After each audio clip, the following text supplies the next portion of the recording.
I am Puit. That's all the name I've ever needed. In a town where men carry 3 names and a reputation, one name suited me fine. I'm the Undertaker, the man who measures death. My workshop sits at the quiet end of Front Street in Dodge City, Kansas. Has for 35 years now. The building's older than that built in 1867 when Dodge was nothing but a handful of tents and big ideas, the woods weathered gray, worn smooth by prairie wind and time. This morning, like most mornings, I'm at my workbench before the sun climbs high. The light comes in sideways through the east window, catching the sawdust in the air. Makes it look like snow falling indoors. Peaceful, if you don't think too hard about what the sawdust used to be. I'm finishing a coffin. Number 283 if my count's right. And my count's always right. This one's for old man Henderson. Died 3 days ago at 82. His heart just gave out while he was sitting on his porch watching the evening come on. The doctor said it was as peaceful as these things get. Henderson's daughter came by yesterday, picked out the handles, asked me to make it sturdy. Papa was a big man, she said. I'm sanding the lid when I hear boots on the steps outside. Young voice calls through the door. Mr. Puit, sir. Come in. I say, not looking up. The sanding has to be done right. Henderson deserves that much. The door opens.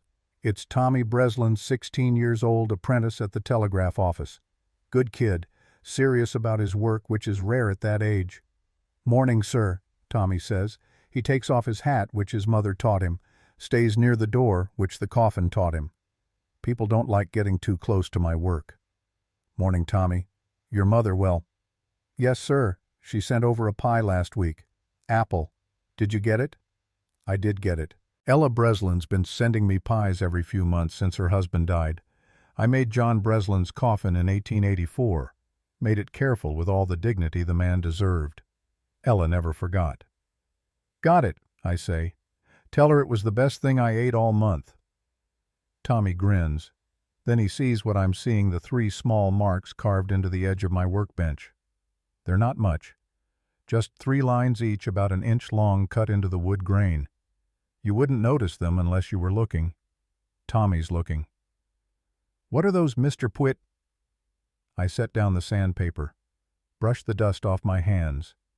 The morning light's getting stronger now, filling the workshop with that particular quality of prairie sunshine, clean, unforgiving. Those, I say, are 3 marks I carved 5 years ago, summer of 1887. No, wait, I'm getting old. 5 years back from now, that'd be 1882. What do they mean? I look at the marks. I've looked at them most mornings for 5 years. They never change, but I never stop looking. They're for 3 coffins, I say. 3 coffins I made in one day. The 3 coffins that changed this town. Tommy takes a step closer, interested now. The coffin's forgotten. I don't understand, sir. No, I say. You wouldn't.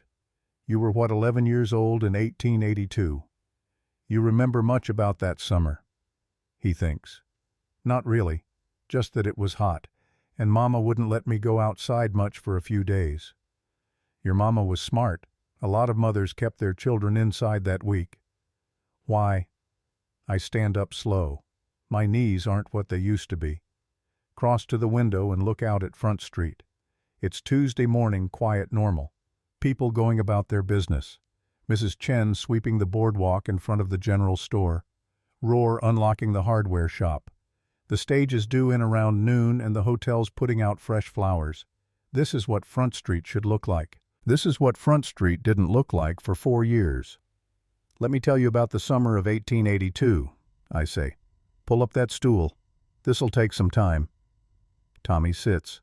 I stay at the window because some stories are easier to tell when you're not looking at the listener. In 1882, I begin, Dodge City wasn't what you see now.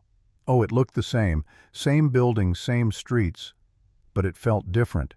You ever walk into a room and know something's wrong even before you can say what? Yes, sir. That's what Dodge City felt like, every day, for 4 years. I pause. Outside a wagon rattles past. Normal sounds, normal life. 3 men owned this town, I continue. Not the mayor, not the law. 3 men, brothers, name of Cord. Tommy shifts on the stool. He knows the name. Everyone in Dodge knows the name even now. Wade Cord was the oldest, 38 years old in the summer of 1882. Big man, broad as a barn door, strong as an ox. Had pale blue eyes that went flat when he was angry. People who'd been around a while learned to watch for that. When Wade's eyes went flat, you got somewhere else. Fast. I can see Wade in my mind clear as yesterday. The way he walked down Front Street like he owned every plank. The way people looked at their feet when he passed. Holt Cord was the middle brother, I say. 34. Lean and dark where Wade was big and pale. Holt was the one who planned things. Wade was the fist, but Holt was the brain. Some folks thought that made Holt less dangerous. Those folks were wrong. Tommy's quiet, listening. Then there was Reno, the youngest. 26 years old, fast with a gun, faster than anyone had a right to be. Reno had this grin like everything was a game, like the world was put here for his amusement. That grin got people killed. Outside, the morning keeps happening, normal and quiet. The Cord brothers came to Dodge City in 1878. They had a reputation from 3 other territories. They came here because, well, I don't know exactly why. Maybe Dodge was far enough from their past troubles. Maybe it looked easy. Whatever the reason, they came. And they stayed. I turn from the window, look at Tommy. In 4 years, they killed 11 men. Confirmed. Probably more that nobody could prove. Tommy's eyes widen. He knows men die. This is the frontier. But 11 men from 3 people. That's different. How? He asks. Different ways. Wade would get insulted or pretend to be insulted and call a man out. Holt would arrange accidents. Reno would pick fights in the Lucky Dice saloon and be too fast for whoever drew on him. Sometimes it was all 3 of them together, and then nobody stood a chance. I sit back down at my workbench. The coffin for Henderson still needs work, but Henderson's patient. The dead always are. The town learned to accommodate this, I say. Not by stopping it, by living around it. Like you learn to live with a bad tooth. It hurts, but you keep eating. You just chew on the other side. But the marshal, Ike Toiver, I say. Good man. Had been good anyway before 1878. By 1882, Toiver had made his peace with the Cords. He had 3 children, 7, 9, and 11 years old. He'd decided which battles were worth fighting and which would get him killed and leave those children fatherless. Tommy nods slowly. He's starting to understand. The Cord brothers fell into the second category, I say. Toiver enforced the law on everyone else. But the Cords, he looked the other way. And the town accepted it because what choice did we have? I pick up the sandpaper again, but don't use it. Just hold it. I accepted it too, I say quietly. Every time I made a coffin for one of their victims, I measured, I cut, I built, I buried, and I said nothing. Tommy doesn't know what to say to that. There's nothing to say. So that was Dodge City in the summer of 1882, I continue, a town that had learned to live with fear the way you learn to live with weather. You don't like the wind, but you don't fight it. You just button your coat and keep walking. Outside, the sun's climbing higher, going to be another hot day. Then, I say, on a Tuesday morning in June, everything changed. Tommy leans forward. A stranger rode into town. Tuesday morning, June 14th, 1882. I remember the date because I checked my ledger later, wanted to mark when it all began. The morning started normal.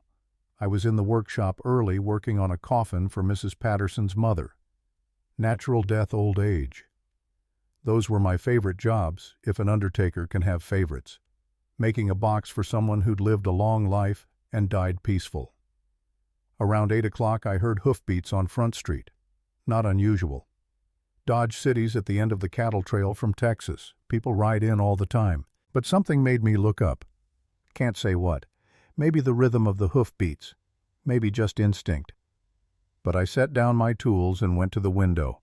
A rider was coming up Front Street, coming from the south, moving slow and steady. The horse was a dark roan, tall and strong. Good animal. the kind of horse that costs money and gets taken care of.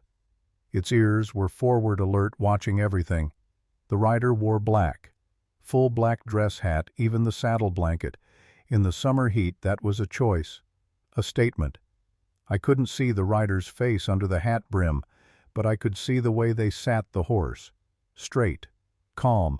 Like they'd ridden 1,000 miles and could ride 1,000 more. The horse's name, I learned later, was Scout. The rider was a woman. Now women in Dodge City weren't rare. We had plenty. Shopkeepers, teachers, wives, mothers. Women ran businesses, raised children, worked as hard as any man. But a woman riding alone into Dodge City dressed all in black on a Tuesday morning. That was different. I watched from my window as she rode up Front Street. The horse Scout moved with an easy, ground-eating walk. Not hurrying, but not dawdling either. Purposeful. People noticed. Mrs. Chen stopped sweeping and stared. Roar, opening his hardware store, paused with the key in the lock. Two cowboys coming out of the boarding house stopped talking mid-sentence.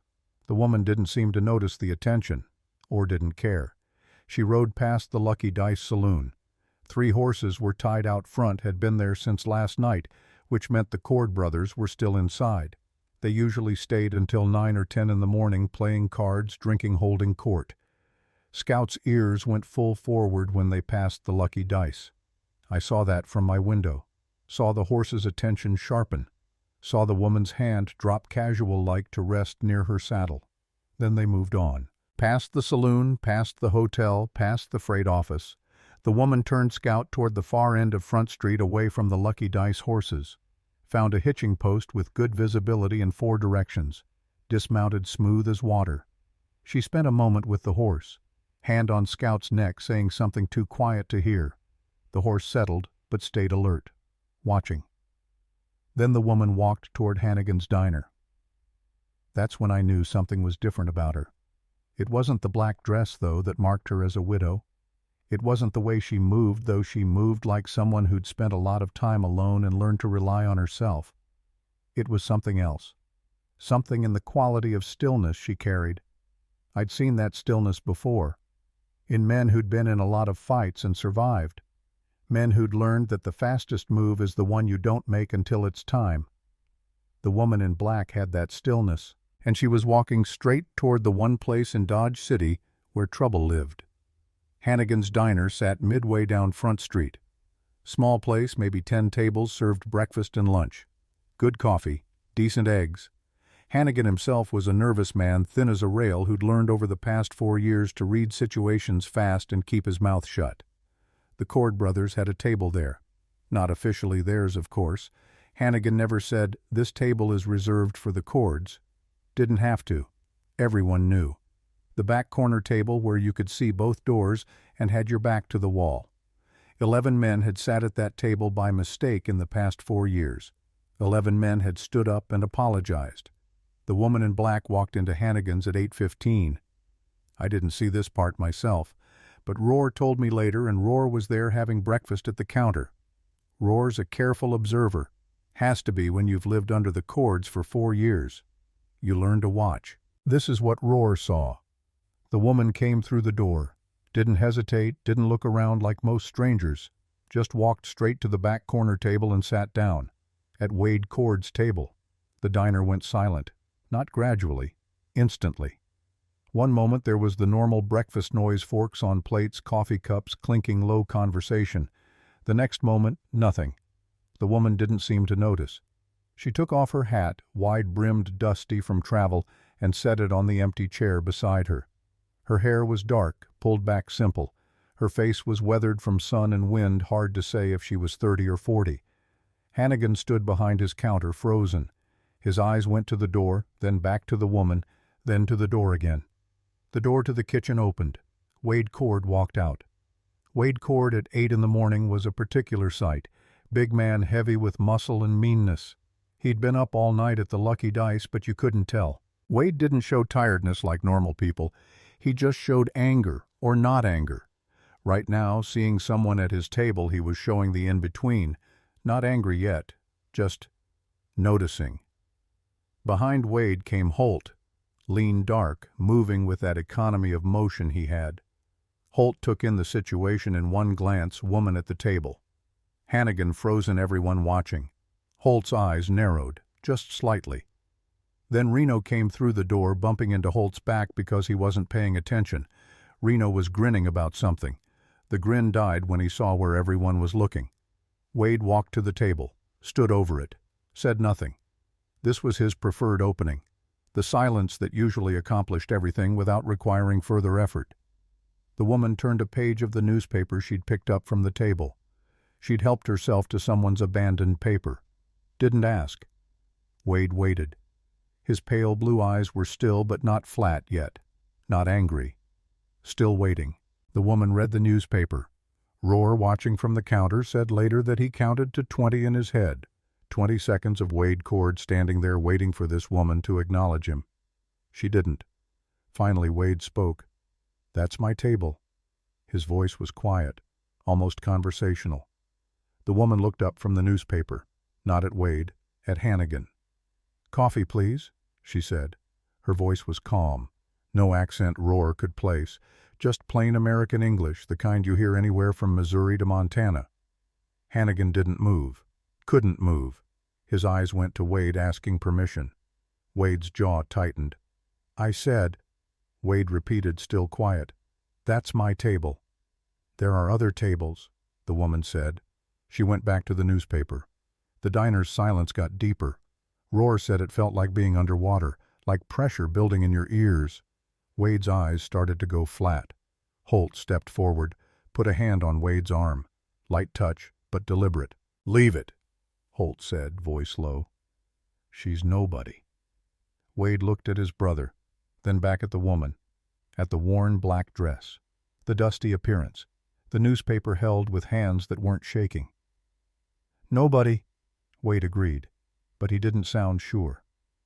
The brothers took another table, not far, just one table over, close enough to watch. Reno pulled out a chair and sat down across from the woman without being invited. That grin came back. "You got lucky," Reno said. His voice had that young man's swagger. "My brother Wade let you slide.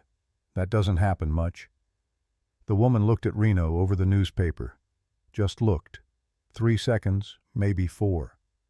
Reno's grin lasted for 2 of them. Then it faded. Something in the woman's eyes made it fade. She went back to the newspaper without saying a word. Reno stood up, walked back to his brothers, said something to Holt that made Holt look back at the table. Really look. Holt's expression changed. Got more careful, more specific. The woman's coffee arrived. Hannigan set it down with a shaking hand, spilling a little on the saucer. He mumbled an apology. The woman said, "Thank you." She drank the coffee, read the newspaper. After 10 minutes, she stood, left coins on the table, exact amount, no tip, folded the newspaper, and walked out. The entire diner watched her go. When the door closed behind her, everyone let out a breath they didn't know they'd been holding. Wade sat very still, staring at the empty table. "Who is she?" he said. "Nobody," Holt repeated, but his voice said he was starting to wonder. The woman in black walked out of Hannigan's diner into the June sunshine. The heat was building now, promising a scorcher of a day. She walked north on Front Street, directly to my door. I was back at the workbench trying to work, but I'd been watching the diner through my window. Couldn't see inside, but I'd seen her go in, seen the Cord brothers follow a few minutes later. I'd been waiting for gunshots, but she walked out alive, walked calm, no hurry, and now she was coming to me. The door opened. I looked up. She stood in the doorway, backlit by the morning sun. I couldn't see her face clearly, but I could see her outline, the black dress, the hat in her hand. "You the undertaker?" she asked. "I am," I said. She stepped inside. Let the door close behind her. Now I could see her face proper. She was maybe 32, 33. Hard to say exactly. Frontier life ages people in ways that don't show in years. Her skin was tanned from sun, her hands work-worn. Her eyes were dark. Not brown, not black, just dark, like deep water. Those eyes looked around my workshop, took in the coffin I was building, the tools on the wall, the lumber stacked in the corner. She looked the way Scout had looked, passing the lucky dice, assessing everything, noting exits, measuring distances. "I need 3 coffins," she said. I set down my tools, stood up, brushed the sawdust off my apron. 3, I repeated. "Yes." "For who?" She paused, looked at me straight on. Those dark eyes didn't blink. "For whoever needs them," she said. "Have them ready by 4 o'clock." The air in my workshop got very still. "Ma'am," I said carefully, "I need more information than that. Names, measurements, specifications." "You know the measurements you'll need," she said. I did know. I'd made 11 coffins for the Cord brothers' victims. I knew exactly what sizes would be required. "When you say 4 o'clock, today, 4 o'clock today." My mouth went dry. "Ma'am, I don't know what you're planning." "I'm not planning anything," she said. "I'm preparing. There's a difference." She reached into a pocket of her black dress, pulled out coins, gold. More than 3 coffins would normally cost. "That should cover the work and the urgency," she said. "If there's change, keep it." She set the coins on my workbench, turned to go. "Wait," I said. She stopped. "What's your name?" She looked at me over her shoulder, almost smiled. Didn't quite. "Does it matter?" she said, and she walked out. I stood in my workshop staring at the gold coins on my workbench. 3 coffins, ready by 4 o'clock. My hands were shaking. I sat down on my stool, tried to steady myself. In 35 years of making coffins, I'd learned to not ask questions. A body comes in, I measure, I build, I bury. That's the job. You don't ask how they died, why they died, who killed them. You just do the work. But this was different. This wasn't a body on my table. This was an order for bodies that didn't exist yet. An order for 3 coffins for men who were still walking around. I knew who those 3 coffins were for. Everyone in Dodge City would know the moment word got out. The question was, should I make them? I looked at the gold coins, more than I'd make in a week, enough to buy lumber for a month with money left over. I looked at my hands. Steady now. These hands had made 11 coffins for Cord victims. If I made 3 more and they were used, if this woman actually did what she was clearly planning, would that be justice? Or would I just be helping kill 3 more men regardless of who they were? I sat there for a long time. Then I stood up, went to my lumber pile, started measuring wood. A person's got to eat, I told myself, got to make a living. But that wasn't why I was making those coffins. I was making them because for the first time in 4 years, someone had stood up to the Cord brothers and walked away. And I wanted to see what happened next, even if it meant 3 more coffins, even if one of them might be for her. By noon, the whole town knew. That's how Dodge City worked. Information spread like prairie fire. Someone sees something, tells someone else, who tells 2 more people, and by lunchtime everyone knows. What they knew was a woman in black had sat at Wade Cord's table, had refused to move, had walked out alive. And then she'd ordered 3 coffins. The woman herself had disappeared after leaving my shop. Someone said they saw her down by the livery checking on her horse. Someone else said she was walking the alleys learning the layout of the town. Rohr came by my workshop around 1 o'clock. Rohr's a good man. Run the hardware store honest for 20 years. He's also careful you don't survive the Cords by being careless. But he's got eyes that see things and a mind that thinks about what he sees. "Heard you got an unusual order," he said, standing in my doorway. I kept working. I'd laid out the lumber for 3 coffins, standard adult sizes. I was starting the first one. "News travels," I said. "It does in this town." Rohr came inside, closed the door. "Puit, do you know what you're doing?" "Making coffins, same as always." "You know what I mean." I set down my saw, looked at him. "No," I said. "I don't know what I'm doing, but I'm doing it anyway." Rohr nodded slowly. "She asked for names." "No, just said whoever needs them." "And you're assuming?" "Same as everyone else in Dodge is assuming," I said. 3 coffins, 3 Cord brothers, The math isn't hard. Roar walked to the window, looked out at Front Street. She's going to get herself killed, he said quietly. Maybe. Probably. Maybe, I repeated. But maybe not. Roar turned back to me. You saw something, in the diner. What happened? I wasn't in the diner. But you heard. Whole town's heard by now. I picked up my saw again, started cutting. I heard she sat at Wade's table and didn't apologize, I said. I heard Holt told Wade to leave her alone. I heard Reno tried to intimidate her and she looked at him until he walked away. That's what I heard too, Roar said. And you know what else I heard? What? That Holt looked worried, actually worried. And Holt doesn't worry easy. I kept sawing. The rhythm helped me think.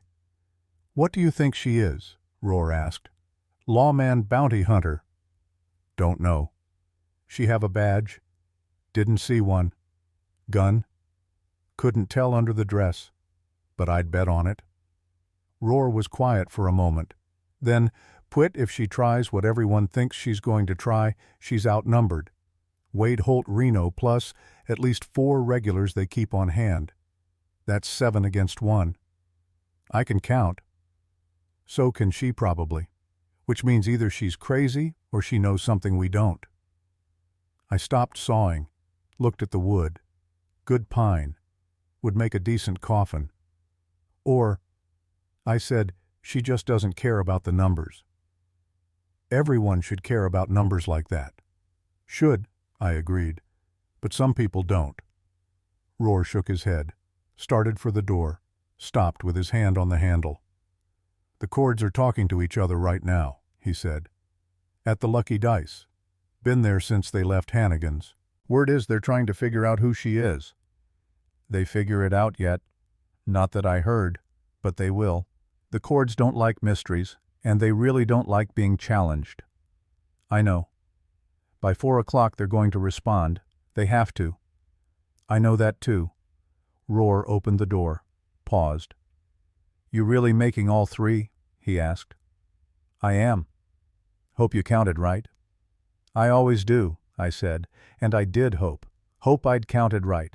Hope that when 4 o'clock came, these 3 coffins would be for the men who'd terrorized Dodge City for 4 years, not for the woman in black who'd had the courage to stand up to them. The afternoon wore on. I worked steady. 3 coffins is a lot of work for one day, especially when you want them done proper. But I've been making coffins for 35 years. I know how to work fast without sacrificing quality. Besides, I had help I didn't expect. Around 2 o'clock, Tommy Breslin came back, the telegraph boy. Mr. Puit, he said from the doorway. Can I help? You know how to make coffins? No, sir, but I can hold boards while you cut. Fetch tools, whatever you need. I looked at him. 16 years old. Should have been scared. Should have stayed away. Why? I asked. He thought about it. Because someone should, he said finally. I nodded. All right. Come hold this board steady. He came in, held the board. Didn't flinch when I started sawing close to his fingers. We worked in silence for a while. Then Tommy said, Mr. Puit, you think she can do it? Do what? Whatever she's planning. Taking on the cords. I kept cutting. Don't know. Never seen her shoot. Never seen her fight. Don't know anything about her except she's not afraid. Is that enough? Sometimes, I said. Not always, but sometimes. Another silence. Then, my pa died fighting. You remember? I did remember. John Breslin killed in a stupid argument over a card game in 1884. The other man drew first.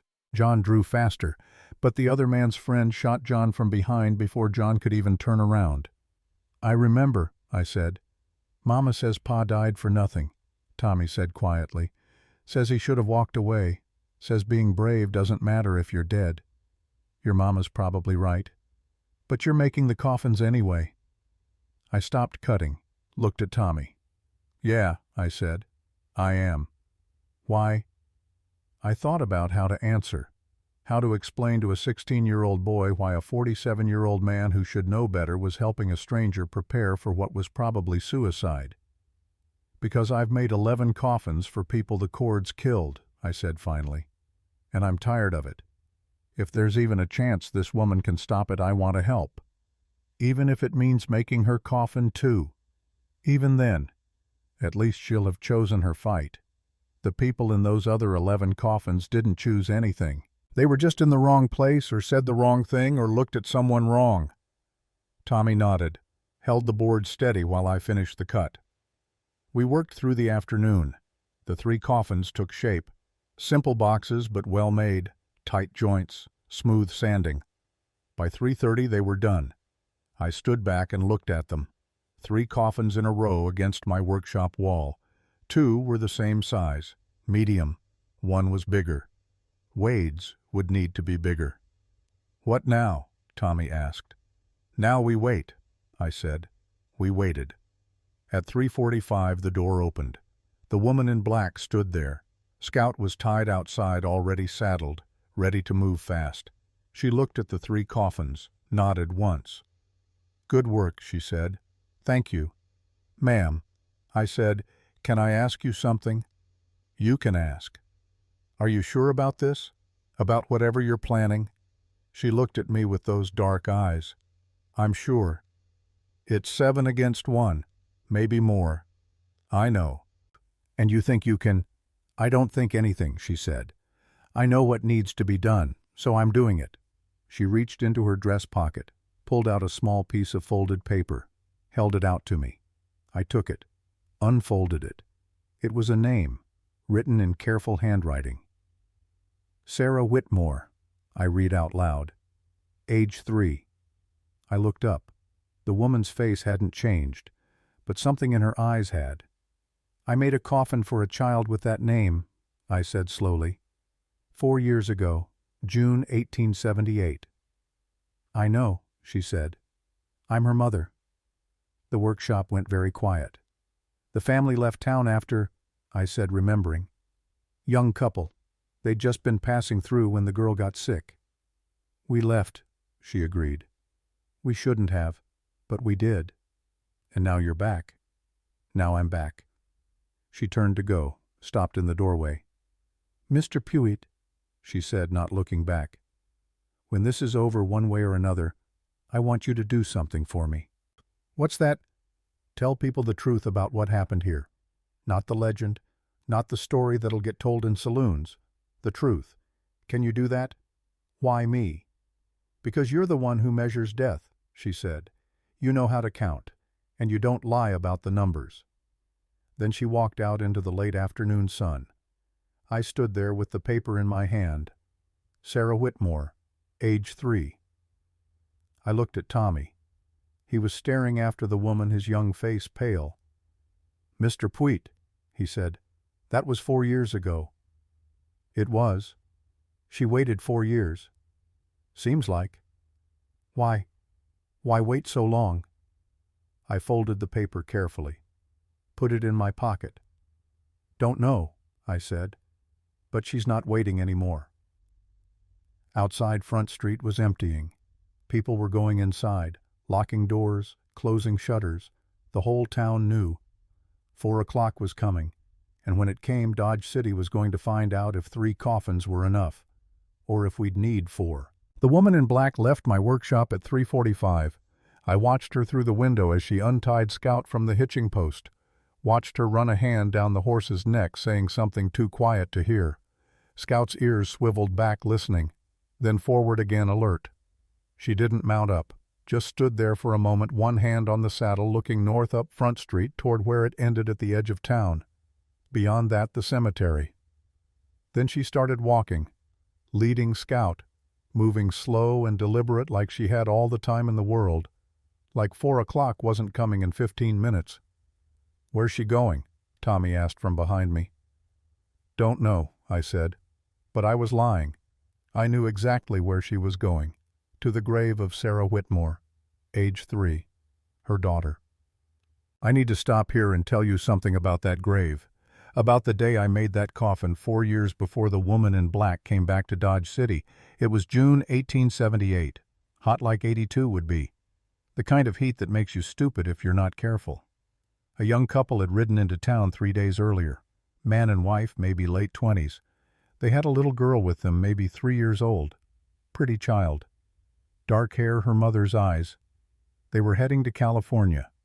Following the dream, everyone follows land opportunity, a fresh start. They'd stopped in Dodge to rest the horses and resupply before the long push west. The second night, the little girl got sick. Fever. Started sudden, climbed fast. The kind of fever that scares parents because you can feel the heat coming off the child's skin from a foot away. The father, James Whitmore his name was, came to my workshop looking for the doctor. This was before Doc Morrison killed herself back when her wife was still practicing medicine. I sent him to Dr. Morrison's office, told him she was the best we had. What I didn't tell him, because I didn't know it yet, was that Dr. Morrison was busy treating a gunshot wound, Wade Cord's gunshot wound. See, that same night Wade had gotten into a disagreement at the Lucky Dice Saloon. Disagreement ended with Wade shooting a man named Porter in the chest. Porter died. Wade got grazed on the left arm, nothing serious, but it was bleeding and Wade didn't like bleeding. So Wade went to Dr. Morrison's office. And Wade being Wade, he didn't ask. He told. "Fix this," Wade said, walking in without knocking. "Now." Dr. Morrison looked at Wade's arm, looked at Wade's face, looked at the blood on Wade's shirt that probably wasn't all his. "I'm closing up for the night," Dr. Morrison said. Wade put his good hand on his gun, didn't draw it, didn't have to. "I said now," Wade said. Dr. Morrison was a good doctor, smart, careful, honest. But she was also a human being who wanted to keep living. So she treated Wade's arm. She was still treating it when James Whitmore came running in carrying his burning daughter. "Please," James said, "my little girl." "I'm with a patient," Dr. Morrison said. Her hands were shaking. I heard this later from James himself, so I know it's true. "You'll have to wait." "She can't wait," James said. "Please look at her." Wade looked up from the table where he was sitting, looked at James, at the child in his arms. "The doctor's busy," Wade said, flat voice, no argument allowed. James looked at Dr. Morrison, really looked, saw her hands shaking, saw her fear, understood. "Please," James said again, quieter now. Dr. Morrison's eyes filled with tears, but she kept working on Wade's arm. "I'm sorry," she whispered. James stood there for maybe 10 seconds, holding his daughter, feeling her burn. Then he left. He tried everything. Cold water, whiskey to bring down the fever, prayer. His wife Kate, though I didn't know her name, then sat up all night bathing the child's forehead, singing to her. Nothing worked. Sarah Whitmore died at dawn. I made that coffin the same day, smallest one I'd done in years. The mother Kate came to my workshop to make arrangements. She didn't cry, just stood there in a dress that was already starting to turn the dusty black of hard travel and told me what she needed. "Make it beautiful," she said. "She deserves beautiful." I did. White lining, carved flowers on the lid, the best work I could do. I didn't charge for the flowers. Seemed wrong to charge for that. The funeral was 2 days later. Just the parents and me and Marshal Toiver, who came because that's what marshals do. They witnessed the official things.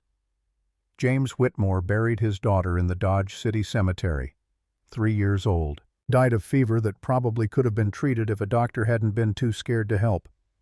After the burial, James came to see Toiver at the marshal's office. I know because I was walking past and heard raised voices. Not yelling. James Whitmore wasn't a yelling man, but intense. Desperate. "Someone has to answer for this," James was saying. "My daughter died because that doctor was too afraid to help her." "Mr. Whitmore," Toiver said, and his voice sounded tired. "I understand you're grieving." "Don't," James said. "Don't tell me about grief. Tell me about justice. Tell me what you're going to do about a man who uses fear to control a whole town." Silence. Then Toiver, quieter. "There was no crime committed. Dr. Morrison has the right to choose her patients. That's not what happened, and you know it. More silence. Mr. Whitmore, Toiver said finally, I have 3 children, 7, 9, and 11 years old. Their mother died 2 years ago. I'm all they have. Do you understand what I'm telling you? I understand you're a coward, James said. I heard a chair scrape, thought there might be violence, but there wasn't. Yes, Toiver said. I am, and I'm alive, and my children have a father. Make your own judgment about which matters more. James Whitmore left Dodge City the next day, him and his wife Kate traveling light now, one less person than they'd arrived with. The grave of Sarah Whitmore stayed behind. For 4 years, nobody tended it. The wooden marker weathered gray. The dirt settled. Prairie grass grew up around it. Until June 14, 1882, when Kate Whitmore came back. I'm telling you this now, standing here in my workshop in 1887, because you need to understand what I understood that day. The woman in black wasn't some random gunfighter come to make a reputation. She was a mother who'd buried her child, and she'd spent 4 years deciding what to do about it. Tommy and I stood at the window watching the street. Front Street was emptying fast. It's strange how a town can clear out when danger's coming. No announcement needed, no bells rung, people just know. Mrs. Chen had already shuttered the general store. The hotel had pulled in its flowers and locked the doors. Even the saloon, which never closed, had gone quiet. The only sound was the wind moving dust down the empty street. Mr. Puit, Tommy said, should we go home? Probably. Are you going home? No. Why not? I looked at the 3 coffins against my wall, looked at the empty street, looked at the clock on my wall. 3:52. Because I made those coffins, I said. Seems right I should see if they get used. Tommy was quiet for a moment. Then, I'll stay too. Your mother will understand, Tommy said, which was probably a lie, but I appreciated it. We waited. At 3:55, the door to the Lucky Dice saloon opened. Wade Cord stepped out. Even from my window, I could see Wade was different than he'd been that morning. The calm was gone. Something hot had replaced it. Holt came out behind him. Then Reno. The 3 brothers stood on the boardwalk outside the Lucky Dice, stood there looking up and down the empty street. Then 4 more men came out. The regulars. Cutter, who was good with a knife. Gallery man who liked shooting from rooftops. 2 others whose names I never knew. 7 men, total. They spread out, not bunched together but positioned. Cutter moved to the water trough. Gallery man headed for the 2nd floor balcony. The other 2 took corners. Professional. Organized. They'd done this before. Holy God, Tommy whispered. I didn't say anything. Just watched. Wade stood in the center of the street, waiting. The clock in my workshop ticked toward 4, and the woman in black was nowhere to be seen. 3:58. I started to think maybe she'd left. Maybe she'd made her statement sitting at Wade's table ordering the coffins and then ridden out. Maybe that was enough for her. Maybe she'd decided that dying wouldn't bring Sarah back. I almost hoped that's what happened. Then I saw Scout. The horse was tied at the far end of Front Street near the alley behind Rohr's hardware store, positioned exactly where someone would put an animal that might need to leave fast in any direction. Scout was still there, which meant she was still here. 3:59. Wade checked his gun. Slow, deliberate, making sure everyone could see, making sure everyone knew. Holt stood beside him, not checking anything, just watching, calculating. Reno was grinning. That damned grin. 4 o'clock. The church bell rang. 1 strike, 2, 3, 4. On the 4th strike, the woman in black stepped onto Front Street. She came from the north end, from the direction of the cemetery, just stepped out from between 2 buildings and stood there in the middle of the dusty street. She'd taken off her hat. Her dark hair was pulled back tight. The black dress moved slightly in the wind. She stood maybe 60 feet from Wade Cord. The street between them was empty, flat, no cover. Well, Wade called out, his voice carrying in the still air, The mystery woman comes out to play. She didn't answer. I heard you ordered coffins, Wade continued. He was enjoying this. I could hear it in his voice. How many was it? 3. Still no answer.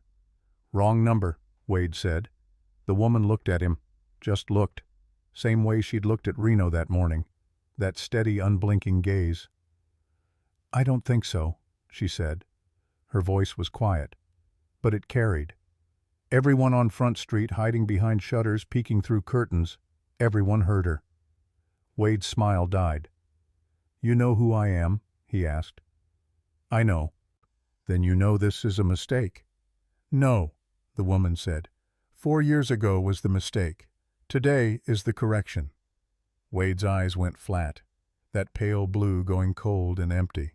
This was it, the moment. I held my breath. And then Marshal Ike Toiver stepped out of his office, walked right out into Front Street between Wade and the woman. Everybody hold on, Toiver said. He sounded tired, old, but he kept walking until he was standing in the middle of the street, roughly halfway between the two sides. This doesn't have to happen, Toiver said. Yes, the woman said, it does. Toiver turned to look at her. Ma'am, I don't know who you are or what you think you're owed, but this isn't the way. Marshal Toiver, she said, cutting him off. Do you remember a man named James Whitmore? Toiver went very still. He came to your office 4 years ago, the woman continued. June 1878. Asked you to do something about the men who'd terrorized this town into letting a child die. Ma'am. You told him you had 3 children, she said. Told him you were all they had. Told him you'd made your choice. Toiver's face had gone white. James Whitmore was my husband, the woman said. Sarah Whitmore was our daughter, and yes, Marshal, I remember you. The whole street seemed to be holding its breath. I'm sorry, Toiver said quietly. I'm sorry about your daughter. But this, he gestured at Wade, at the guns, at the empty street, this won't bring her back. I know, the woman said, but it might save the next child. She looked past Toiver to Wade. Step aside, Marshal, she said. Toiver stood there for a long moment. I could see him shaking from my window, could see him trying to decide. Then slowly he stepped to the side, cleared the line of fire. God forgive me, I heard him whisper.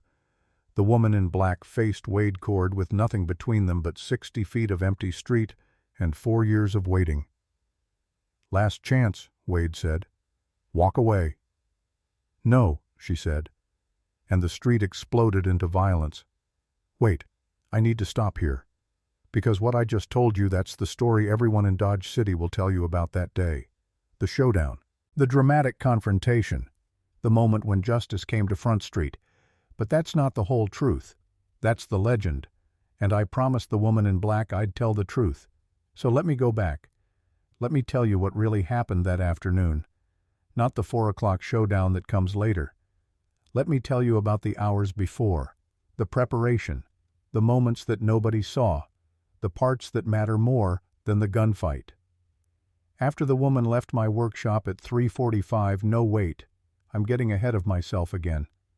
Let me start earlier. 2 o'clock that afternoon, the woman had left my shop around noon after ordering the 3 coffins. For the next 2 hours, she disappeared. Not completely. People saw her, here and there, but nobody could quite say what she was doing. Rohr saw her walking the alleys behind Front Street, just walking, looking up at windows, checking sight lines. Mrs. Chen saw her at the livery talking to Scout. Long conversation one-sided, the horse listening with those alert ears.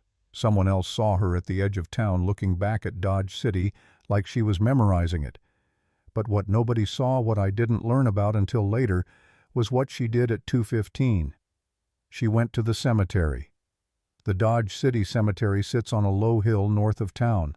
Small place. Maybe 50 graves, most of them from the past 10 years. Boot Hill, some people call it, though.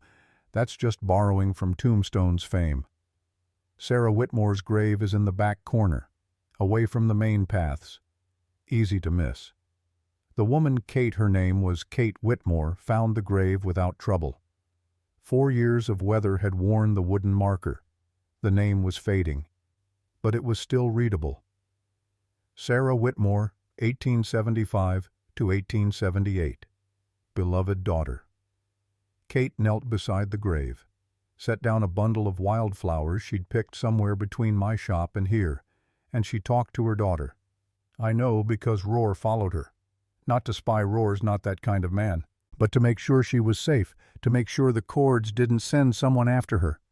He stayed far back, didn't listen, but he saw her kneeling there, saw her lips moving, saw her shoulders shake once, just once, like something broke inside her.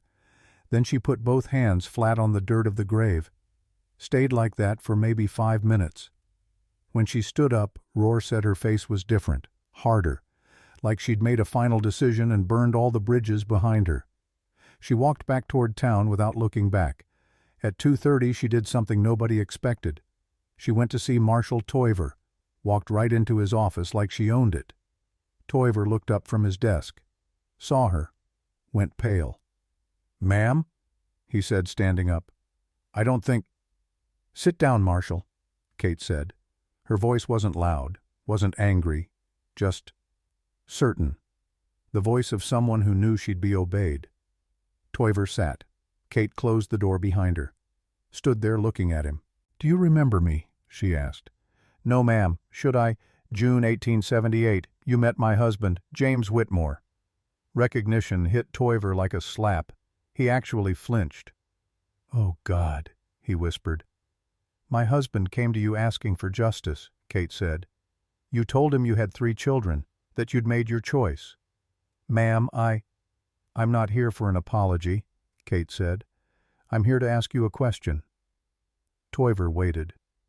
"How old are your children now?" The question seemed to surprise him. 11, 13, and 15. "Why?"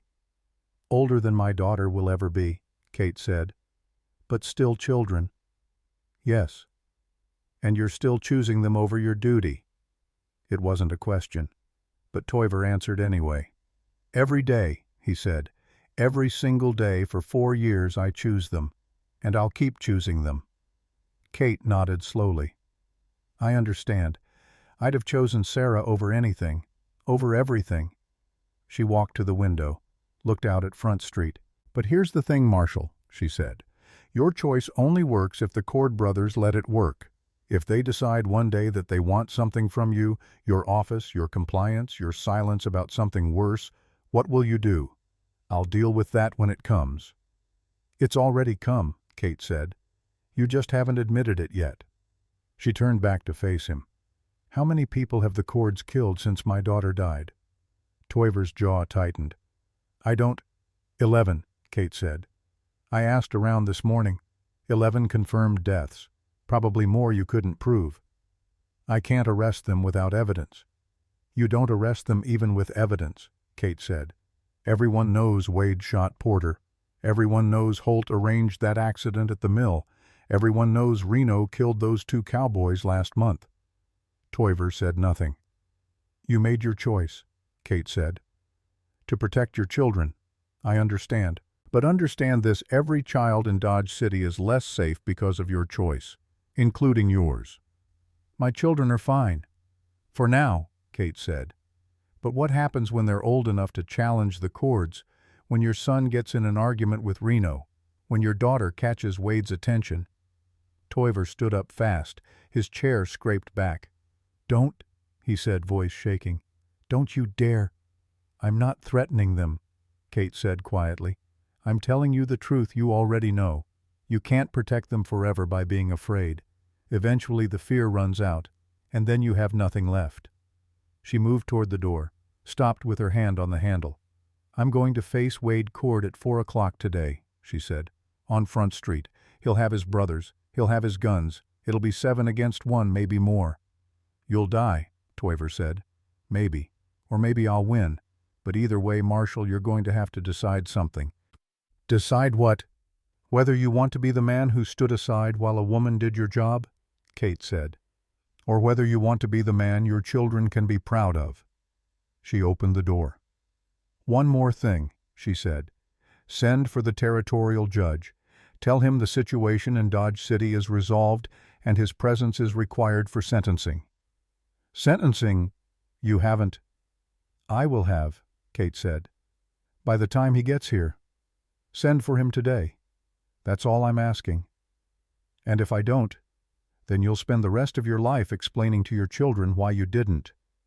She walked out. Toiver stood in his office for a long time after she left. Then slowly he walked to his desk, pulled out paper, started writing a telegram. At 3 o'clock, Kate was back on Front Street. But she wasn't just wandering anymore. She was studying. I watched her from my window, saw her walk the length of the street, stop at certain points, look up, look at angles, measure distances with her eyes. She was learning the battlefield, every window, every doorway, every water trough and hitching post and corner that might provide cover or concealment. She moved like a surveyor mapping territory, precise, methodical. At one point she stopped in front of Rohr's hardware store, stood there for maybe 30 seconds looking at the second-floor balcony across the street. Then she nodded to herself. Some calculation completed. Rohr came out of his store. "Ma'am," he said, "can I help you with something?" "Information," Kate said. "The Cord brothers. When they fight, how do they position?"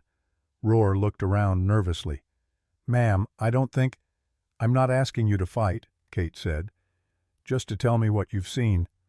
Rohr hesitated. Then, Wade stands center, draws first. Holt and Reno flank him about 10 feet on either side. "And the others?" "4 regulars. Cutter likes the water trough, gives him cover and height. Gallery man takes a window or balcony if he can. The other 2 spread wide, try to catch you in crossfire." Kate listened. Didn't write anything down, just listened and remembered. "Thank you," she said. "Ma'am," Rohr said quietly, "you can't win this. 7 men, even if you're fast." "Speed isn't enough," Kate said. "I know." "Then why?" "Because someone has to," Kate said, "and I'm the someone who's here." She started to walk away. Rohr called after her. "One more thing," he said. "Holt." "What about him?" "Don't underestimate him. Wade's the face of it and Reno's the speed of it, but Holt's the one who's kept them alive for 4 years. He plans, he thinks. If you're going to beat them, you have to beat him first." Kate nodded. "Thank you." "You seem like a good person," Rohr said. "I wish you weren't doing this." "So do I," Kate said. And she meant it. I could hear it in her voice even from my window. She didn't want this, didn't want any of it, but she was going to do it anyway. At 3:15, Kate did something that surprised everyone. She went to the Garrett Freight Company. Now I should explain about the Garretts. Tom Garrett ran the freight business wagons cargo shipping. Good business, honest. Tom was in his late 50s, reliable, well-liked. He had a daughter, Clara, 20 years old, smart girl, helped run the business since her mother died 5 years back. The Garretts were one of the few businesses in Dodge City that the Cord brothers didn't have a piece of. Tom had always refused, politely, carefully, but refused nonetheless.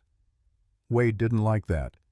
For the past month, Wade had been making his interest in Clara very clear, showing up at the freight office, making comments, suggestions, all friendly-like, but everyone knew what it meant. Clara had said no, firmly, repeatedly. 2 weeks ago, Tom Garrett got beaten, bad, broken ribs, broken arm concussion. Nobody saw who did it, but everybody knew. Tom was still recovering. Clara was running the business alone, and she was terrified. That's who Kate went to see. The freight office was at the south end of Front Street, big building with wide doors for wagons. Clara was in the front office working on the books. She looked up when Kate walked in. Her eyes went wide. "You're the woman," Clara said, "from this morning." "I am. Everyone's talking about you, about the Coffins." "I expect they are," Kate said. She looked around the office. Clean, organized, books kept neat. "You run this place yourself." "My father's recovering. Someone has to." "Where is he?" "Upstairs, resting. The doctor says he needs another week before he can walk without pain." Kate nodded. The Cord brothers did that to him. It wasn't a question. Clara didn't treat it like one. We can't prove it, Clara said. But yes, because he wouldn't give Wade what he wanted. My father won't compromise with criminals, Clara said. Then softer, and I won't compromise with Wade Cord. Kate studied the young woman, saw the fear barely hidden, saw the determination fighting the fear. What will you do when I'm gone? Kate asked. Clara blinked. When you mean after 4 o'clock, whether I win or lose. What will you do? I don't understand.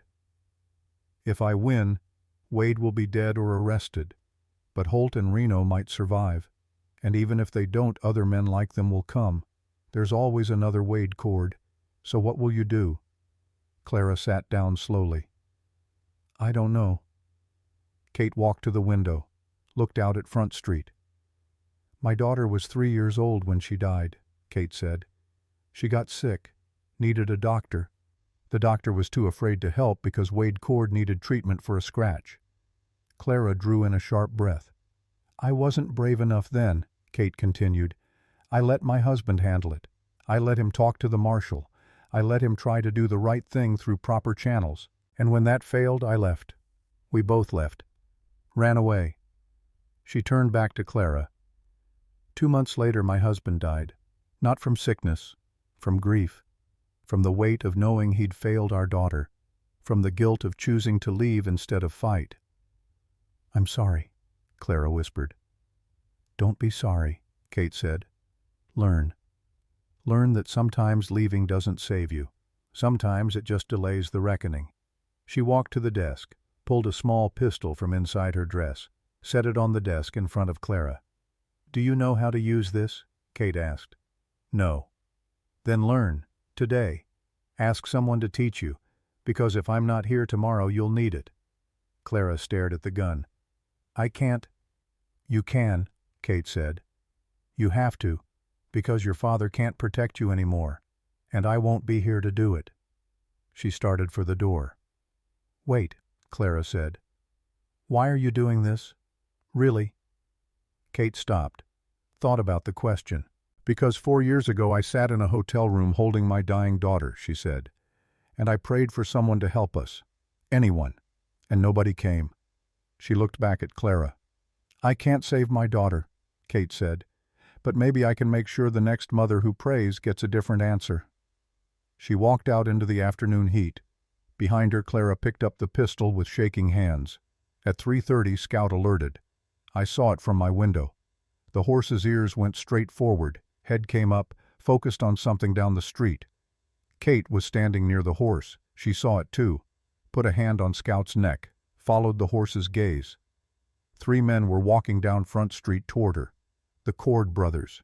They weren't running, weren't hurrying, just walking, confident, like they owned the street, because they did. Kate didn't move, didn't reach for a weapon, just stood there, hand on Scout's neck, watching them come. They stopped about 20 feet away. Ma'am, Holt said. He was the one who spoke first, always the careful one. We seem to have a misunderstanding. No misunderstanding, Kate said. See, we heard you ordered some coffins, Holt continued. 3 of them, and people are saying those coffins are for us. They are. Wade stepped forward. Holt put a hand on his arm, held him back. That's a threat, Holt said. Against the wrong people. It's not a threat, Kate said. It's a courtesy. Nobody should die without a proper burial. Reno laughed, that bright, careless laugh. Lady, you're crazy. Probably, Kate agreed. Who are you? Wade said. His voice was tight, controlled, but I could hear the anger underneath. Someone you already killed, Kate said. 4 years ago, just taking me a while to fall down. She looked at Wade, right in those pale blue eyes. My daughter's name was Sarah, Kate said. She was 3 years old. She died because you needed a doctor, and we didn't matter enough to wait. Wade's expression didn't change. I don't remember any Sarah. I know, Kate said. You wouldn't. She was nobody to you, just another corpse in a town full of corpses you've made. If you got a complaint, Wade said, take it to the marshal. I did. 4 years ago. He told me he'd made his choice. Smart man. No, Kate said. Frightened man. There's a difference. Holt stepped forward. Ma'am, walk away. Leave Dodge City. Forget this happened. We'll forget too. You'll let me go, Kate said. Just like that. Just like that. And what about Clara Garrett? Will you let her go too? Holt's eyes narrowed slightly. What about the next person who stands up to you? Kate continued. Will you let them go? What about the next child who needs help when you need something more? That's not your problem, Holt said. It's everyone's problem, Kate said. You've just made a town full of people who pretend it's not. She turned back to Scout, started checking the saddle. 4 o'clock, she said without looking at them. Front Street. If you don't show up, I'll come find you.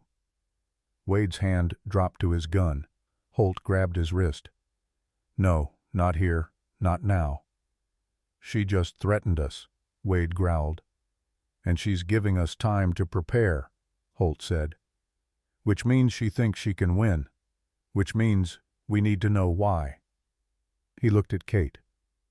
You were married to a gunfighter, Holt said. It wasn't a question. Kate's hands paused on the saddle strap, just for a second. How did you know? She asked. The way you stand, the way you don't flinch, and the fact that you're still alive after threatening Wade to his face. Holt's voice was thoughtful, calculating. Who was he? Your husband. Kate resumed checking the saddle. James Whitmore. But you wouldn't remember him either. He quit the life 10 years ago. Wanted something better. James Quick Draw Whitmore, Holt said softly. I remember the name. Fastest gun in Colorado Territory before he disappeared. He taught me to shoot, Kate said, to protect our family, because he knew what kind of men were out there. She turned to face them. He taught me well. Wade pulled free of Holt's grip. Don't matter how fast you are, there's 3 of us, plus 4 more. You can't take all 7. Maybe not, Kate said. But I'll take you. That's all that matters. She mounted Scout, looked down at the 3 brothers. 4 o'clock, she said again, and she rode off.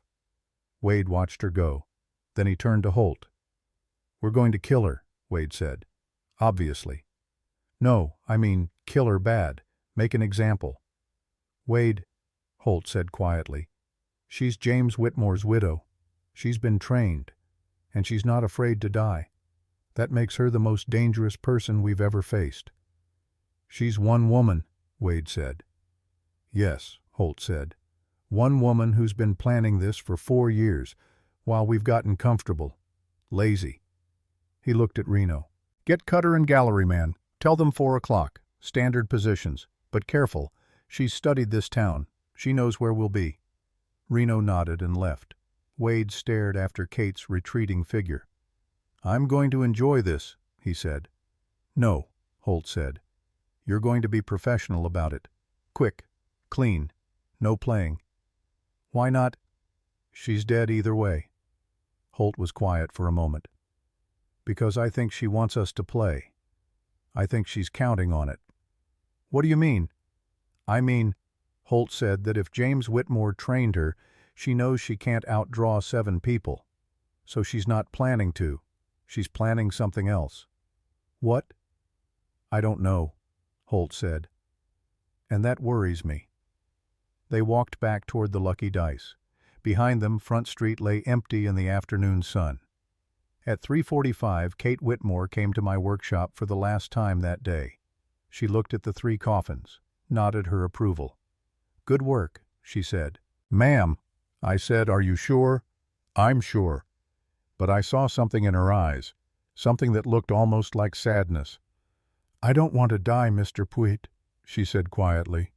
If that's what you're wondering, I have no death wish. Then why? Because I'm already dead, she said. I died with my daughter 4 years ago. I just didn't lie down yet.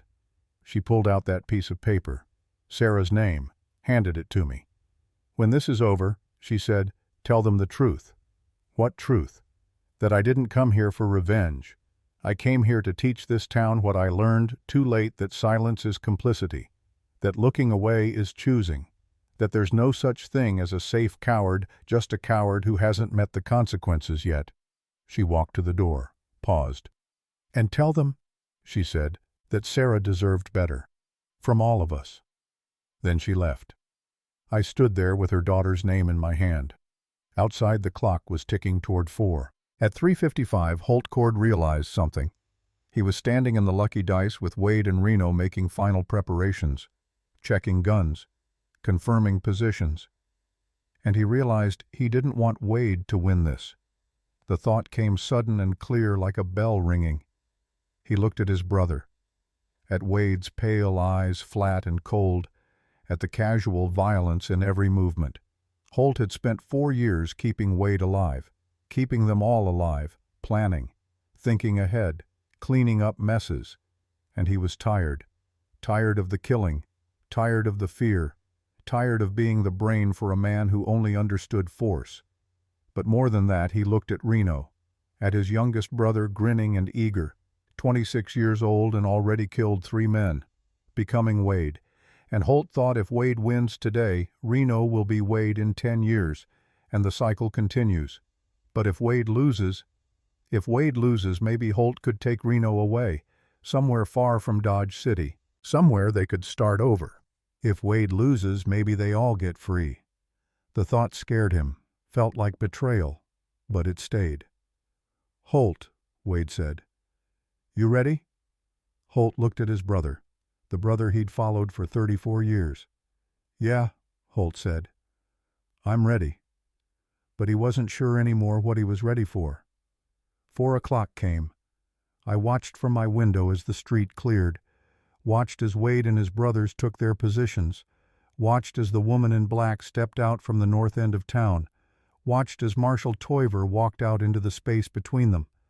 And I thought, this is it. This is the moment that changes everything. One way or another, after today, Dodge City would be different. I just didn't know yet if it would be better, or if we'd just be burying 4 people instead of 3. The sun was still high, the light clean and merciless. On Front Street, 7 men faced 1 woman, and the woman didn't flinch. "Last chance," Wade called out. "Walk away." Kate Whitmore stood in the dusty street, dressed in black like the grave she'd visited. "No," she said. And somewhere in the silence that followed, I heard the sound of change coming, whether we were ready or not. 4 o'clock. Wade Cord stood in the middle of Front Street with his brothers flanking him and his guns positioned around the street like chess pieces. Kate Whitmore stood 60 feet away alone, and Marshal Ike Toiver stood between them, trying to decide which man he wanted to be. I watched from my window as Toiver slowly stepped aside, watched him clear the line of fire, watched him become, for the first time in 4 years, something other than afraid.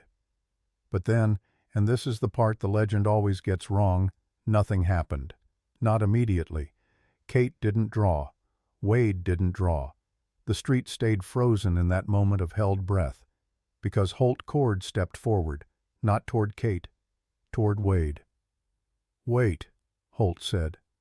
Wade's head turned, slow, dangerous. "What?" "Something's wrong." "Yeah. There's a woman who needs killing and we're standing here talking." "That's exactly what she wants," Holt said. His voice was quiet, but I could hear it from my window. Could hear the certainty in it. Wade's eyes narrowed. "Explain." Holt looked at Kate. Really looked. Taking in her stance, her position, the way she wasn't focused on Wade but on something else. Something higher. "She studied the town," Holt said. "All afternoon. Walked every street, checked every angle. So she knows where we'll be. She knows where Cutter is, where Gallery Man is. She knows our pattern." Wade's jaw tightened. "Doesn't matter. She's still outnumbered." "Is she?" Holt asked. And that's when it happened. From the second-floor balcony across from Rohr's hardware store, the one Kate had stood staring at for 30 seconds that afternoon, came a voice. "I'm up here, Gallery Man." the voice called out, "and I can see you real clear." Gallery man positioned on the Lucky Dice balcony froze. The voice belonged to Roar. Roar, the hardware store owner. Roar, who'd lived quietly under the cords for 4 years. Roar, who'd never raised his voice, never made trouble, never done anything but keep his head down and survive.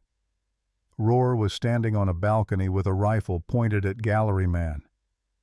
"I'm not a fighter," Roar called out. His voice was shaking. "Never have been. But I'm a good shot, and at this distance I won't miss."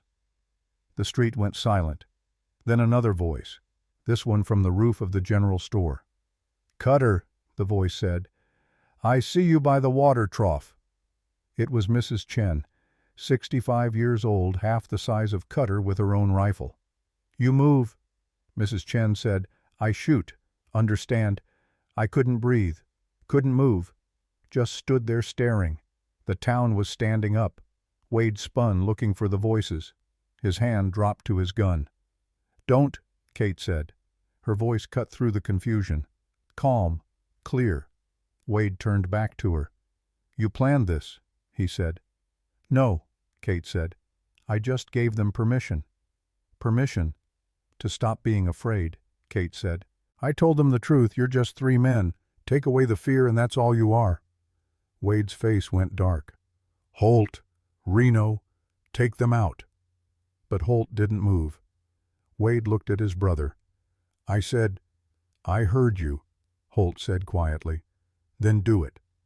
Holt stood there, just stood there, not moving, while Wade stared at him with growing disbelief. "Holt!" Wade said, voice dangerous now. "What are you doing?" "Choosing," Holt said. "Choosing what?" Holt looked at his brother, at Wade's pale eyes, flat and cold, at the violence that lived in every part of him. "Not this," Holt said. "Not any more." Wade's hand moved toward his gun. "Don't," Holt said. "Please, Wade. For once in your life, don't." But Wade was already drawing, and that's when Kate Whitmore moved. "I need to stop again, because what I just showed you, that's still not the whole truth. The legend says the town rose up, says Roar and Mrs. Chen appeared like angels of justice, says Holt turned on his brother in that dramatic moment, and all of that's true. But it didn't happen the way I just told it. It happened slower, messier, with more doubt and fear and last-minute decisions than any legend allows. So let me back up again. Let me show you how it really went. Let me show you the hours between 3 o'clock and 4, the hours when everything actually changed. After Kate left the Garrett freight office, she didn't go to the cemetery. Not right away. First, she went back to Roar's hardware store, found him in the back organizing inventory, trying to look busy, trying not to think about 4 o'clock. "Mr. Roar," Kate said. He jumped, nearly dropped the box of nails he was holding.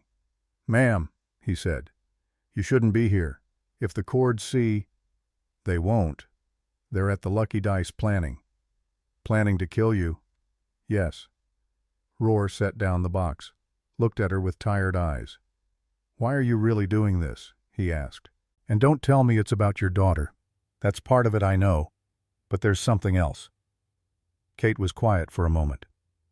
"You ever hear what happened to my husband?" she asked. "James Whitmore. I heard he died 2 months after you left town." "He did," Kate said. "Want to know how—" Roar waited. "He gave up," Kate said simply. "Just stopped. Stopped eating properly.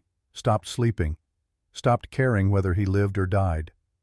She walked to the window, looked out at Front Street. "The doctor called it a fever," she continued. "But I know better. James died because he couldn't live with what happened. Couldn't live with the fact that our daughter died because a whole town chose to be afraid instead of right." "Ma'am, we're not cowards." "I didn't say you were," Kate said. "Fear doesn't make you a coward. Fear is natural, smart even. The cords are dangerous men." "Then what are you saying?" Kate turned to face him. "I'm saying James died because he thought he'd failed. Thought there was no way to win against men like the cords. Thought the only choices were fight and die or run and live with the shame." Weren't those the only choices? No, Kate said. There was a third choice, but we didn't see it until it was too late. What choice? Stand together, Kate said. All of us. The whole town. Roar shook his head. People have tried. The cords always pick off individuals, Kate said. One person stands up, one person gets killed. But what if it's not one person? What if it's 10, 20? Then 20 people die. Or, Kate said, the cords realize they can't kill a whole town, and they back down. Roar stared at her. You really believe that? I believe it's worth trying. And if you're wrong... Kate smiled, sad, tired. Then at least I'll die trying something different than what James tried. She walked to the door, stopped. 4 o'clock, she said. Front Street. I'm going to face them. And I'm going to give this town one last chance to decide who they want to be. How? By not being alone, Kate said. By showing them that one person can stand up and then letting them choose whether to join me. They won't, Roar said. People are too afraid. Maybe, Kate said, but maybe not. Maybe they're just waiting for someone to go first. She looked at him. You were a soldier, weren't you? She asked. Roar blinked. How did you... The way you stand, the way you assess situations. You've been in combat. Civil War, Roar said quietly. 10 years ago. Different life. Did you ever hold a position, you and your unit, against superior numbers? A few times. How'd you do it? Cover, crossfire, make the enemy think twice before advancing. Kate nodded. There's a balcony across the street, 2nd floor. Good sight line to the Lucky Dice balcony where I'm betting they'll put their best shooter. Roar's eyes widened. You want me to... I want you to decide, Kate said. Same as everyone else. But if you decide to help, that's where you can make a difference. I'm not a killer. Neither am I, Kate said. Not really. James taught me to shoot, but he also taught me when not to. Taught me that the best gunfight is the one that never happens because the other side realizes they can't win. She opened the door. I don't need you to kill anyone, Mr. Roar, she said. I just need you to make them think twice. And she left. Roar stood in his empty store for a long time. Then slowly he walked to the back room, pulled out his old army rifle, started cleaning it. At 3:15, Kate went to see Mrs. Chen. Found her sweeping the boardwalk in front of the general store, same as every afternoon for 20 years. Mrs. Chen, Kate said. The old woman looked up. Her eyes were sharp, knowing. The widow, Mrs. Chen said. Not a question. Yes. You plan to fight the cords? Yes. Mrs. Chen kept sweeping. You will die. Maybe. Not maybe, certainly. 7 men. You are 1 woman. I know the math. Then you are foolish. Kate smiled slightly. Probably. Mrs. Chen stopped sweeping. Looked at Kate properly. My son died 4 years ago, Mrs. Chen said. You know this? No, ma'am. He was good boy, smart, worked hard. He saved money, want to open restaurant in San Francisco. Kate waited. Reno cord decide my son cheat at cards. Mrs. Chen continued. My son never cheat, never. But Reno say he cheat so they fight. My son not fast enough. Her voice was flat, emotionless, but her hands gripped the broom handle hard enough to make the wood creak. I'm sorry, Kate said. Why you sorry you not kill him? No, but I understand loss. Mrs. Chen looked at her for a long moment. You lose child, she said, not a question. Yes. How old? 3. Mrs. Chen nodded. Too young. Children should bury parents, not other way. Yes. You come for revenge. No, Kate said. I came because I couldn't live with doing nothing anymore.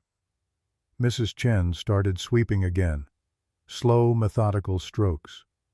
What you want from me? She asked. Same thing I want from everyone, Kate said. A choice. To keep living afraid, or to stand up once, just once? If I stand up, I die. Maybe, or maybe you live. And maybe your son's death means something. His death already means something, Mrs. Chen said sharply. It mean I have no son. I'm sorry. I didn't mean. I know what you mean, Mrs. Chen said. She stopped sweeping again. You mean, does his death change anything? Does it make town better? Does it stop next mother from losing child? Yes. Answer is no, Mrs. Chen said. His death changed nothing, just like your daughter's death changed nothing, just like all 11 deaths changed nothing. That's why I'm here, Kate said quietly. Mrs. Chen looked at her, really looked. You think you can change it? Mrs. Chen said. One woman. No, Kate said. But one woman can start, and maybe others follow. Maybe. That's all I have, Kate said. Maybe. Mrs. Chen set down her broom, went into the store, came back out carrying something wrapped in cloth. She unwrapped it. A rifle, old but well-maintained. My husband's gun, Mrs. Chen said. He died 10 years ago. Leave me this, I never use it. She looked at the rifle, at Kate. But if I use it, she said, where I should aim. Kate's breath caught. Mrs. Chen. I am old woman, Mrs. Chen interrupted. 72 years. I live long life. I not afraid of dying. She looked up at Kate. But I am afraid of dying for nothing, she said. Of living all these years, quiet, scared, and dying same way. I can't promise you won't die, Kate said. I know. But can you promise if I die it matter? Kate thought about James, about Sarah, about 4 years of grief and rage and helplessness. Yes, she said. I can promise that, Mrs. Chen nodded, wrapped the rifle back up. Then I help, she said, where I should be. At 3:30, Kate went to the church, found Reverend Michaels inside preparing for Sunday service. He was a young man, maybe 30, earnest and well-meaning. He'd been in Dodge City 2 years, not long enough to forget idealism, not long enough to learn proper fear. Mrs. Whitmore, he said when she entered. I heard about well, the whole town's heard. I expect they have, Kate said. She sat in one of the pews, looked up at the simple wooden cross on the wall. Can I ask you something, Reverend? Of course. Do you believe in redemption? Michaels blinked. Well, yes, that's rather central to. Not in the abstract, Kate said. I mean for specific people, real people who've done real harm. Michaels sat down across from her. I believe anyone can be redeemed, he said carefully, if they truly repent. And if they don't repent, then they face judgment. Human judgment or divine? Both, I suppose. Why do you ask? Kate was quiet for a moment. Because in about 30 minutes I'm going to kill a man, she said. Maybe 3 men, and I want to know if that makes me unredeemable. Michael's face went pale. Mrs. Whitmore, I can't condone. I'm not asking for condoning, Kate said. I'm asking for understanding. She stood up, walked to the window, looked out at Front Street. Wade Cord has killed 11 people in 4 years, she said. That we know of, probably more. He's beaten people, terrorized a whole town, made it so mothers are afraid to let their children play in the street. I know, Michael said quietly. And nobody stopped him. Not the law, not the town, not God. God works in mysterious. Don't, Kate said, not angry, just tired. Please don't tell me God has a plan. Because if God's plan includes my 3-year-old daughter dying because a doctor was too scared to help her, then I don't want any part of God's plan. Michael stood up, walked to her. What do you want from me? He asked. I want you to ring the bell, Kate said. What? The church bell, at 4 o'clock. Ring it, let the whole town hear it. Why? Because bells mean something, Kate said. They mean calling people together. They mean something important is happening. They mean witness. Witness to what?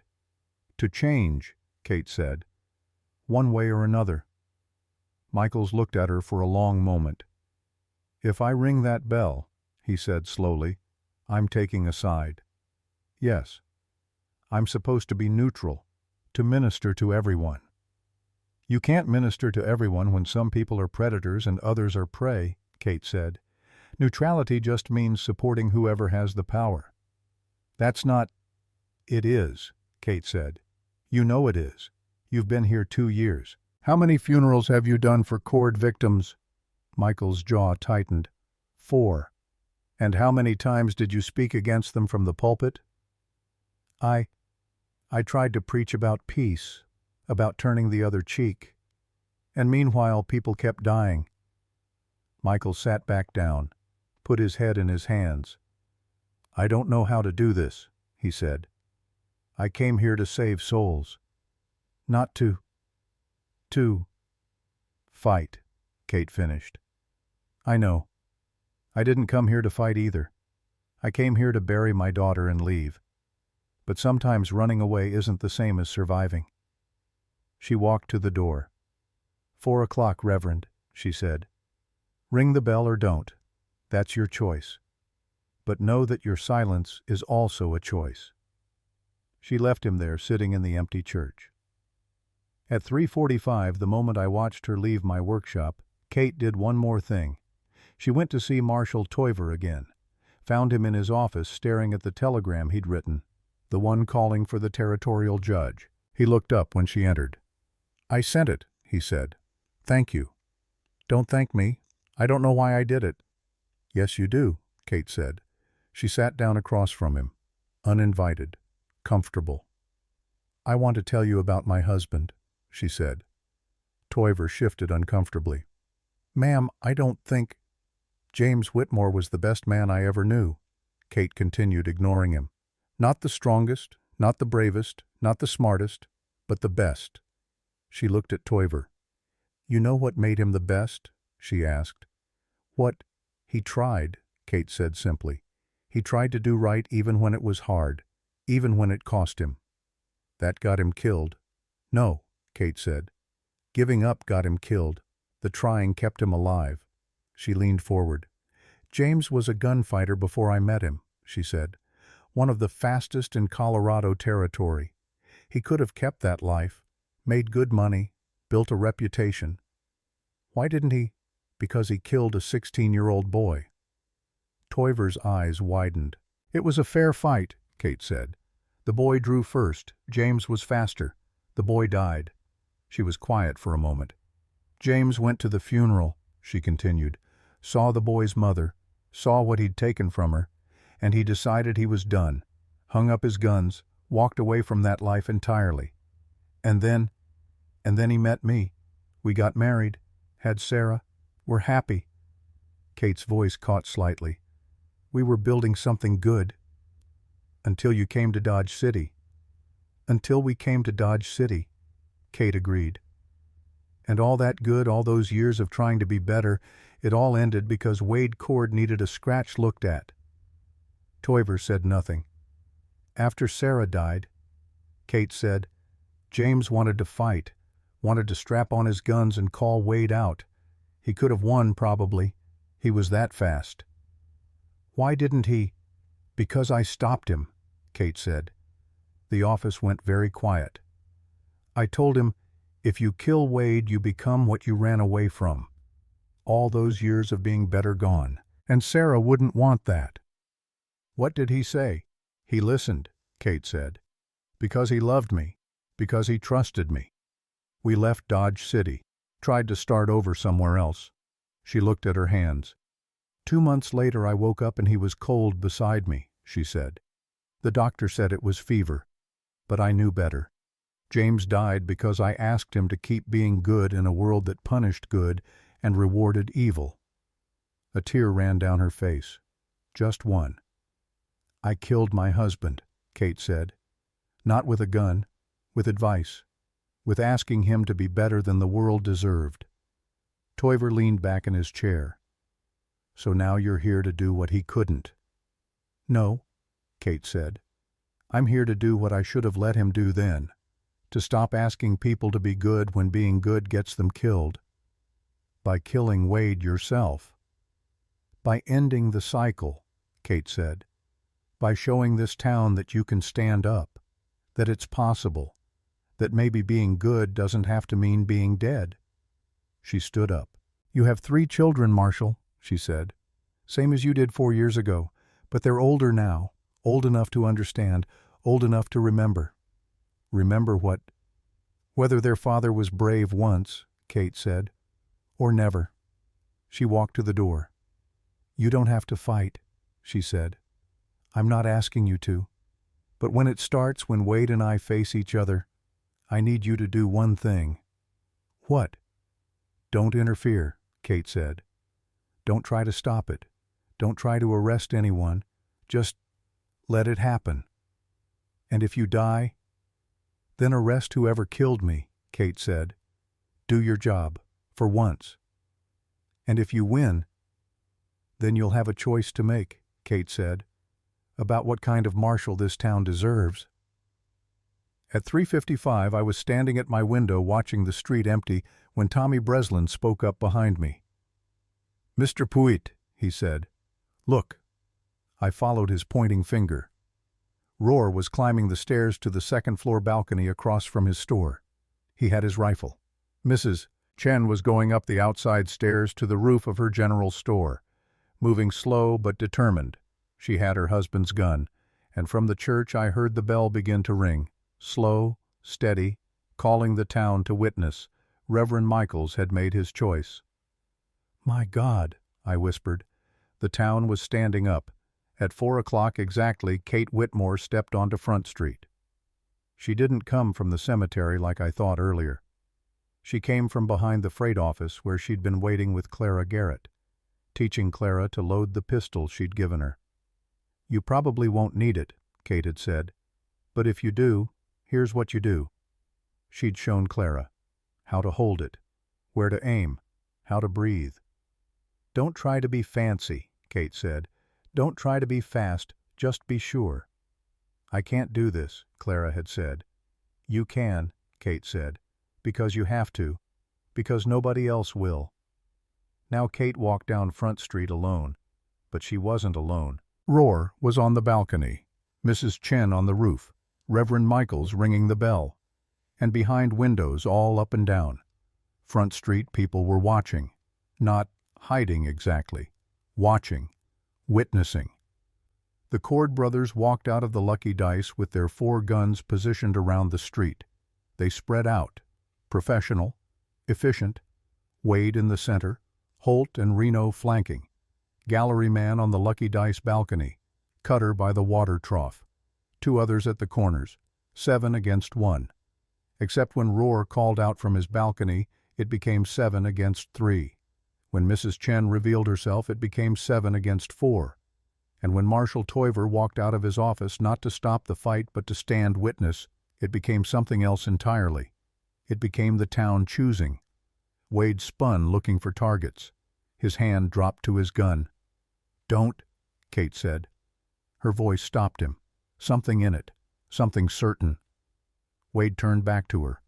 You planned this, he said. No, Kate said. I just gave them permission. Permission. To stop being afraid. That's when Holt stepped forward. Not toward Kate, toward Wade. And that's when I saw it. Saw what Kate had been doing all afternoon. She hadn't been preparing to kill the Cord brothers. She'd been preparing to give them a choice.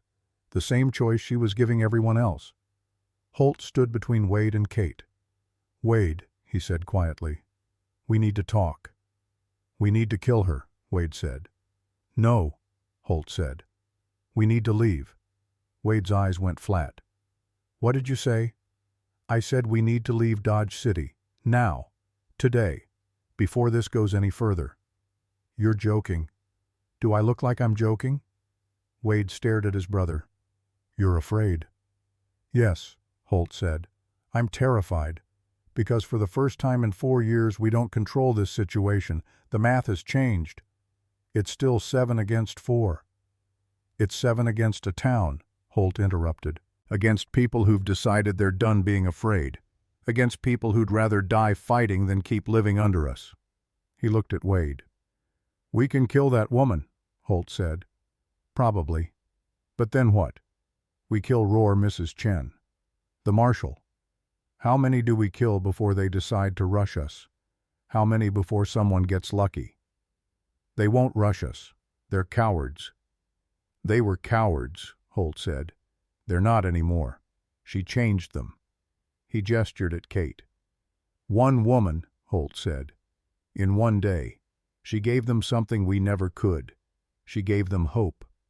"Hope dies easy," Wade said. "So do we," Holt said. "Wade, please. For once in your life, listen to me.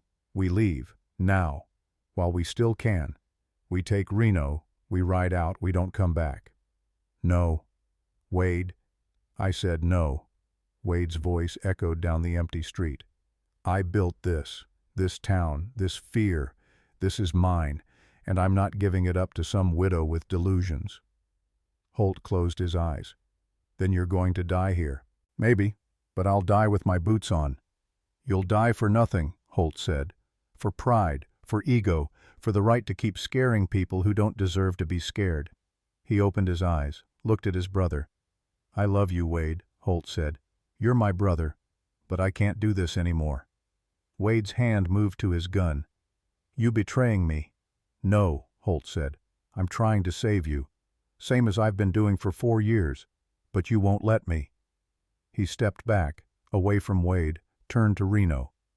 "Reno," Holt said. "Come with me." Reno looked between his brothers. That grin was gone. For the first time since I'd known him, Reno looked uncertain. "Holt," Reno said, "what are you doing?" "Leaving. Before Wade gets us all killed." "But he's not going to change," Holt said. "He's never going to stop. This is who Wade is, but it doesn't have to be who we are." Reno looked at Wade, at the flat, pale eyes, at the violence barely contained. "Wade," Reno said, "what do? "We fight," Wade said. "Against a whole town. Against whoever stands against us," Wade said. "Same as always." Reno's hand drifted to his gun, not drawing, just touching it, the way a child touches a security blanket. "I don't know," Reno said quietly. "You don't have to know," Wade said. "You just have to be fast." But Holt said, "Holt's afraid," Wade said. "Are you afraid, Reno?" And there it was. The question that had been hanging over Reno Cord his whole life. Are you afraid? Are you weak? Are you man enough? I watched Reno's face, watched him process it, watched him try to decide who he was. "No," Reno said finally. "I'm not afraid." But his voice shook when he said it. Holt's shoulders slumped. "Reno, please." "I'm with Wade," Reno said, louder this time, trying to convince himself. Holt looked at his youngest brother, at the boy, because that's what Reno was, really still a boy who'd chosen wrong because he didn't know how to choose anything else. "Then I'm sorry," Holt said. He turned to the 4 hired guns. Cutter, gallery man, the others. "Any of you who want to leave," Holt said, "now's your chance. Walk away. Nobody will stop you." Silence. Then Cutter stepped out from behind the water trough, set his knife on the ground, walked away, just like that. Down Front Street, past Kate, past the watching town, walked away. Gallery man looked at Wade, at Holt, at the rifle pointed at him from Roar's balcony. He set down his gun, climbed down from the Lucky Dice balcony, walked away.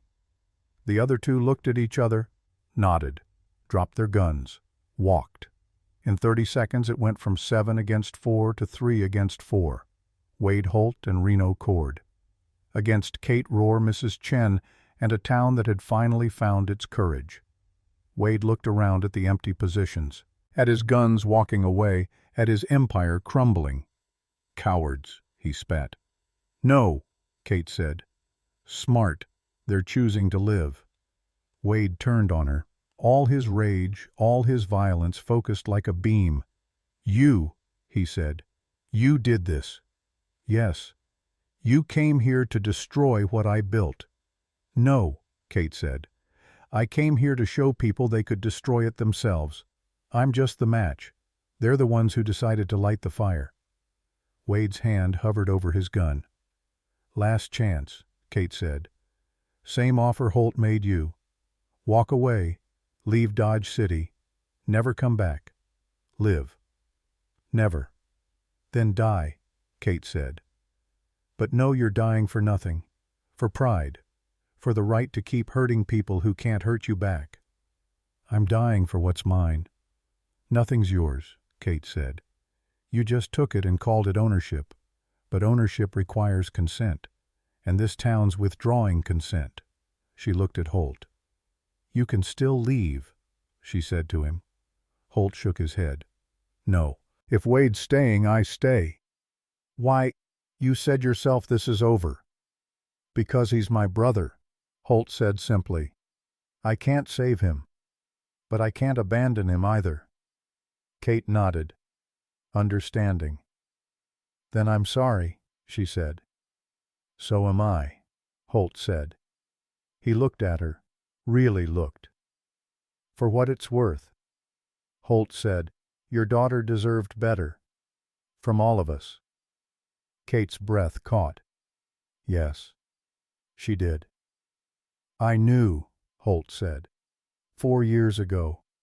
I knew what Wade had done, what it cost. I could have stopped him then." "Why didn't you?" "Because he's my brother," Holt said again. "And I thought I could control him, thought I could keep him from getting worse. But I was wrong." He drew his gun, slowly, deliberately. But he didn't point it at Kate. He pointed it at the ground. "I won't shoot you," Holt said. "But I won't shoot Wade either. So when this starts, I'm out." He dropped the gun in the dust, raised his hands. "I surrender," Holt Cord said. "To the law, to the town, to whatever comes next." Wade stared at his brother like he'd never seen him before. "You're leaving me," Wade said. "I'm trying to save you," Holt said, "one last time." "By abandoning me. By showing you there's a way out," Holt said. "Even now, even here, you can still choose different." "No," Wade said. "I can't." And maybe that was the saddest thing I ever heard, because I believed him. Wade Cord genuinely couldn't choose different, couldn't imagine a world where he wasn't the most dangerous thing in it, so he chose the only thing he understood: violence. Wade drew. Fast. Faster than I expected, his gun clearing leather in one smooth motion, but Kate had been ready. She dove left, rolling behind the water trough, cutter head abandoned. Wade's first shot kicked up dust where she'd been standing. Reno drew next. That legendary speed everyone talked about, gun out and firing in the time it took to blink. But Mrs. Chen had been ready too. Her rifle barked from the rooftop. Reno's hat flew off his head. The bullet had missed by inches. Reno ducked, looked up at the roof with wide eyes. "Holy God," he said. "She shot at me." "She'll do more than that," Kate called from behind the trough. "Last chance, Reno. Drop the gun." "I can't." "You can," Kate said. "You're 26 years old. You haven't lived enough to die. Drop it." Reno's gun wavered. His hand shook. Wade fired again. At Kate. At the trough. Trying to flush her out. "Reno!" Wade shouted. "Shoot her!" Now!" Reno raised his gun. Pointed it at the water trough. At Kate. His hand was shaking so hard I could see it from my window. "I'm sorry," Reno whispered. And fired. The shot went wide. Way wide. Didn't even come close to Kate. Reno looked at his gun like it had betrayed him. "I can't," he said. "Wade, I can't." Wade turned on his youngest brother, pointed his gun at Reno. "You're with her," Wade said. "No, Wade, You're with her or you're with me," Wade said. "Choose." Reno stood there, gun hanging loose in his hand, tears running down his face. "I choose me," Reno said. He dropped his gun, raised his hands. "I'm done," Reno said. "Wade, I'm done. I don't want to die for this." Wade stared at his brother, at the tears, at the surrender. "Coward," Wade said. "Yeah," Reno agreed. I am, and I'm alive. Wade turned back to Kate. Now it was 1 against 1, the way it should have been from the start. Just you and me now, Wade said. Kate stood up from behind the trough, gun ready but not aimed. It doesn't have to be, she said. You can surrender, stand trial, maybe the judge shows mercy. Never. Then draw, Kate said. Already have, Wade said. I mean draw like you mean it, Kate said. No more shooting at shadows. You want me dead, face me proper. Wade holstered his gun. Kate did the same. They stood in the middle of Front Street, 20 feet apart. Behind them the whole town watched, silent, waiting. This was it. The moment everything came down to. 4 years of tyranny against one woman's grief. The town that learned to be afraid against the mother who learned to fight. On 3, Wade said. On 3, Kate agreed. 1. The wind stopped, like the world was holding its breath. 2. My hand gripped the windowsill so hard I felt the wood creak. 3. They drew, both of them. Same instant. Wade was fast, faster than I'd ever seen him. But Kate was ready. Not faster, but ready. Her gun came up smooth, steady, the way James Whitmore had taught her 10 years ago, the way she'd practiced every day since Sarah died. 2 shots rang out, almost simultaneous. Almost. Wade's shot went into the dirt at Kate's feet, just barely missed. Kate's shot hit Wade's gun, knocked it clean out of his hand. The gun went flying, landed in the dust 10 feet away. Wade stood there staring at his empty hand. Kate stood with her gun still pointed at him. It's over, she said. Wade looked at her, at the gun, at his empty hand. Then he smiled. That cold, flat smile. No, Wade said. It's not. And he ran for his gun. Wade Cord ran for his gun. Dove for it, really. Full length in the dirt, scrambling like a man possessed. Kate could have shot him. Had time. Had the angle. Could have put a bullet in him while he was crawling in the dust. But she didn't. She just stood there, gun aimed, waiting. Wade grabbed his gun, rolled, came up firing, wild shots, desperate. The shots of a man who knows he's lost but can't stop fighting. One bullet hit the water trough, another shattered a window, a third went God knows where. None of them came close to Kate. She stood still, waiting for him to empty his gun. 6 shots. Wade Cord's revolver held 6 shots. He fired all 6 in maybe 4 seconds. Click, click, empty. Wade stood there pulling the trigger on an empty chamber, like if he just kept pulling bullets would magically appear. Kate lowered her gun. It's over, Wade, she said. But Wade wasn't done. He dropped the empty gun, reached for the knife on his belt, started running at Kate, full sprint, knife raised. And that's when Marshal Ike Toiver moved. Toiver had been standing off to the side, watching, witnessing, not interfering. But when Wade pulled that knife and charged, something in Toiver snapped. Maybe it was seeing a man so desperate. Maybe it was remembering his own children. Maybe it was 4 years of shame finally breaking. Whatever it was, Toiver stepped in front of Wade, put himself between Wade Cord and Kate Whitmore. No, Toiver said. Wade didn't slow down, kept charging, knife out. Toiver drew his gun, the one he'd worn for 12 years as marshal, the one he hadn't fired in anger in 4 years. I said no, Toiver repeated. Wade swung the knife at Toiver's throat. Toiver fired. The shot took Wade in the shoulder, spun him around, dropped him to one knee. Wade tried to get up, couldn't. The knife fell from his hand. He knelt there in the dust of Front Street, bleeding, defeated. Toiver walked to him, kicked the knife away, pointed his gun at Wade's head. Give me a reason, Toiver said quietly. Please, God, give me a reason. Wade looked up at him. Those pale blue eyes, for the first time in 4 years, showed something other than certainty. They showed fear. You're under arrest, Toiver said, for assault, for attempted murder, for the murders of John Porter, Michael Davies, and Thomas Chen, for terrorizing this town, for every damn thing you've done for 4 years. He grabbed Wade by the collar, hauled him to his feet. And this time, Toiver said, I'm going to make it stick. From my window I watched Toiver march Wade Cord down Front Street toward the jail. Wade was limping, bleeding, but alive. Holt stood where he'd surrendered, hands still raised. Reno sat in the dirt, crying. Kate Whitmore stood in the middle of the street, gun still in her hand, looking like she couldn't quite believe what had just happened. The church bell stopped ringing. Reverend Michaels came out onto the steps. Rohr climbed down from his balcony, rifle in hand. Mrs. Chen descended from her roof, moving slow and careful, and then like a dam breaking, people started coming out of their houses.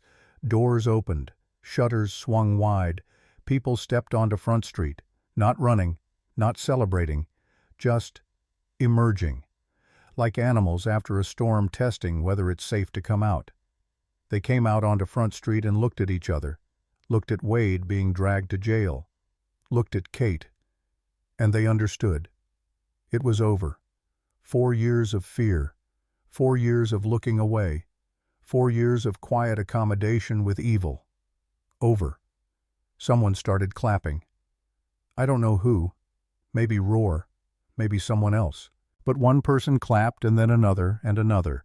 Within seconds the whole street was applauding. Not for Kate specifically, for themselves, for what they'd done, for standing up. Kate holstered her gun, looked at the crowd, and for the first time since I'd met her she smiled. A small smile, tired, sad, but real. Then she walked to where Scout was tied, untied the horse, led him away from the crowd, walked toward the north end of town, toward the cemetery. I turned to Tommy Breslin, who'd been standing behind me the whole time. "Stay here," I said. "Watch the coffins. I'll be back." "Where are you going?" "To finish what I started," I said. I grabbed my hat, walked out into the afternoon sun.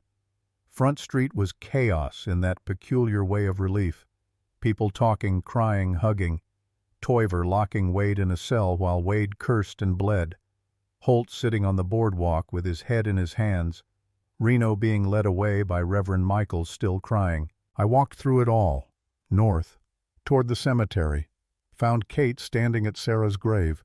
She was just standing there, not crying, not talking, just standing. Scout stood nearby, reins trailing, cropping at the sparse grass. "Mrs. Whitmore," I said quietly. She turned, saw me, nodded.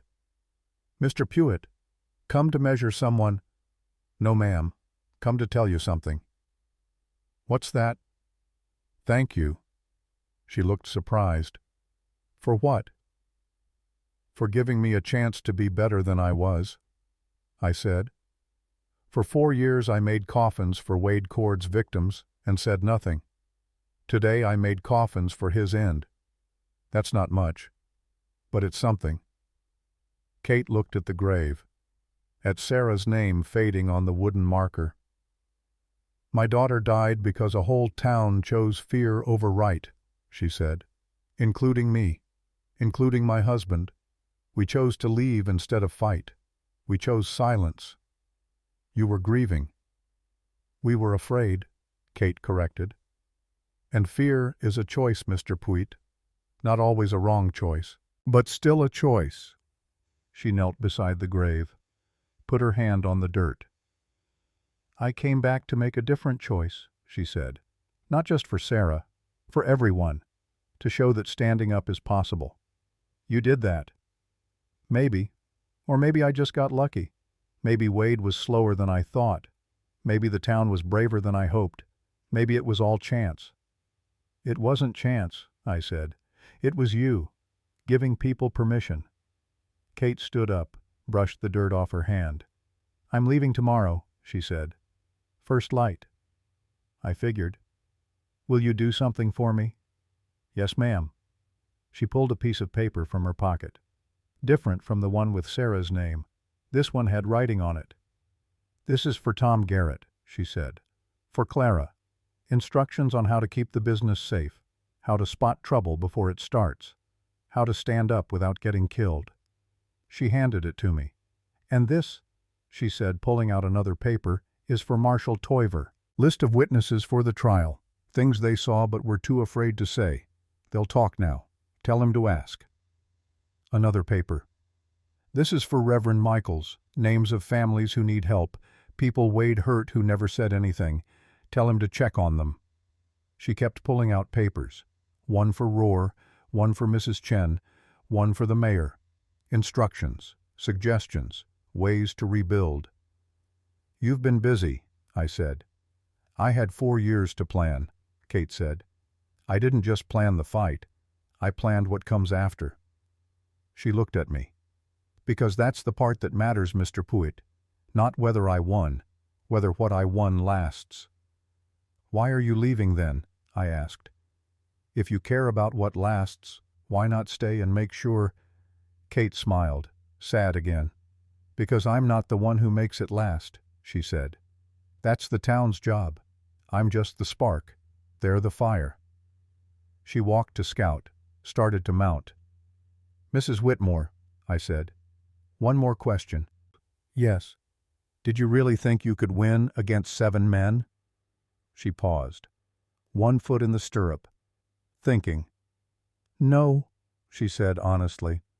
I thought I'd probably die, but I decided dying trying was better than living afraid. She swung up into the saddle. Turns out I was lucky, she said. Don't recommend counting on luck, but I'll take it. She looked at Sarah's grave one last time. Goodbye, baby girl, she whispered. Mama did what she could. Then she rode back toward town. I stayed at the grave for a moment, looking at the small marker, thinking about a 3-year-old girl who died for nothing, whose death 4 years later meant everything. Then I walked back to town too. I had work to do. The territorial judge arrived 2 days later. Judge Franklin Pierce. 60 years old, gray-beard eyes like a hanging judge because that's what he was. He'd received Toiver's telegram, came expecting to find Dodge City still under the court's control. Instead, he found Wade in jail, Holt under house arrest, Reno in the church under Reverend Michaels' supervision, and a town full of people ready to testify.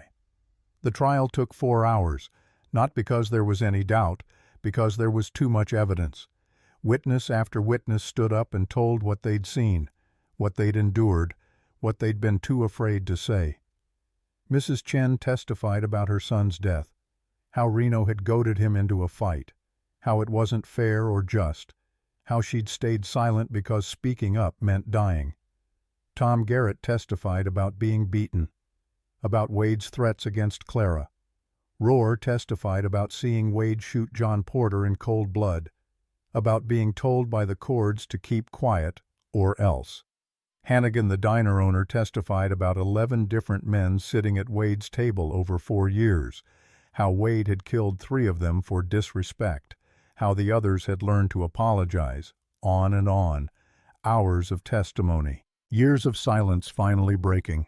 Wade sat through it all with his pale eyes flat and dead, said nothing, showed nothing.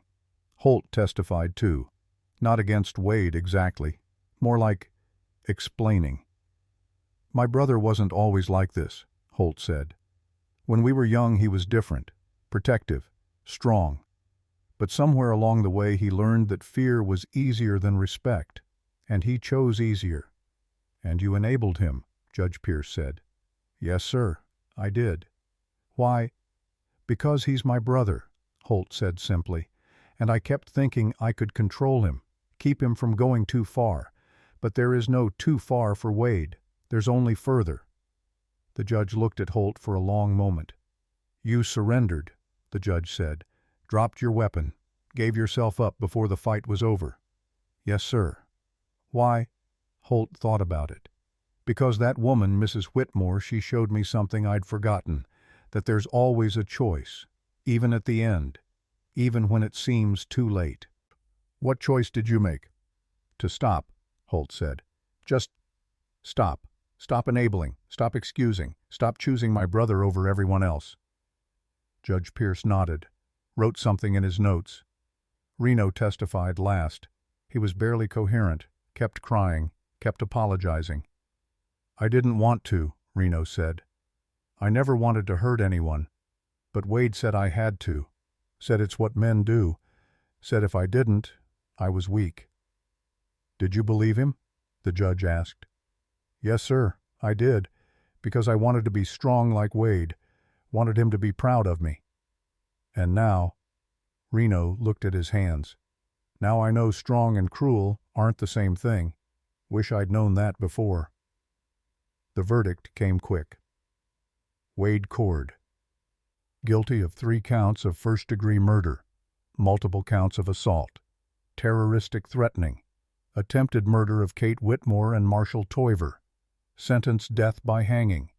Holt Cord, guilty of accessory to murder, guilty of conspiracy, but given credit for surrender and cooperation. Sentence 5 years in territorial prison. Reno Cord, guilty of manslaughter in the death of Thomas Chen, guilty of assault, but given his age and the circumstances sentenced to 2 years in prison and permanent banishment from Kansas. Wade heard his sentence without reaction, just stood up when they told him to, sat down when they told him to. Holt closed his eyes, nodded once, accepting it. Reno broke down completely, had to be helped from the courtroom. The judge set the execution for 2 days hence, gave everyone time to prepare, including me. That night I worked on the 3rd coffin. The first 2 were already finished. I'd used them the day after the gunfight for the 2 men who didn't make it. Not from the fight itself. Both men died of other causes. Natural, unrelated. But I counted them anyway. 2 of the 3 coffins used. Now I was making the 3rd, for Wade Cord. Around midnight someone knocked on my workshop door. I opened it, found Holt standing there. "Mr. Puit," he said, "can I come in?" "It's late." "I know, I'll be quick." I stepped aside, let him in. Holt looked around the workshop, saw the coffin I was building, the measurements, the wood. "For Wade," he said, not a question. "Yes." Holt ran his hand along the wood, gentle, like he was touching his brother. "Make it good," Holt said. "Please. I know he doesn't deserve it. But he's still my brother." "I always make them good," I said. "Even for bad men. The dead deserve dignity, even if they didn't give it in life." Holt nodded, stood there quiet for a moment. "I want to tell you something," he said finally. "About Wade. About who he was before." "You don't have to." "I do," Holt said. "Because someone should know. Someone should remember that he wasn't always this." He sat down on my workbench stool, started talking, and I listened. "Wade was 16 when our parents died," Holt said. "I was 12. Reno wasn't born yet, he came later. Different circumstances." "How'd they die?" "Cholera. Swept through our town in Nebraska. Killed half the people in 3 weeks, including our folks." Holt looked at his hands. "Wade took care of me," he said. "Found work. Kept us fed. Made sure I went to school. He was a good brother. Best I could have asked for." "What changed?" "A man named Garrett Finch," Holt said. "Came to town when Wade was 18. Big man, mean, liked pushing people around." "Like Wade became." "Exactly like Wade became," Holt agreed. "Finch took an interest in Wade, took him under his wing, taught him that strength meant fear. That respect was just fear with better manners." He paused. "Wade learned fast," Holt said. "Too fast. Within a year he was worse than Finch, more violent, more cruel, like he'd been waiting his whole life for permission to be that way." "And you followed him?" "I did," Holt said, "because he was my brother, because he'd saved me when our parents died, because I owed him. Debt doesn't justify enabling evil."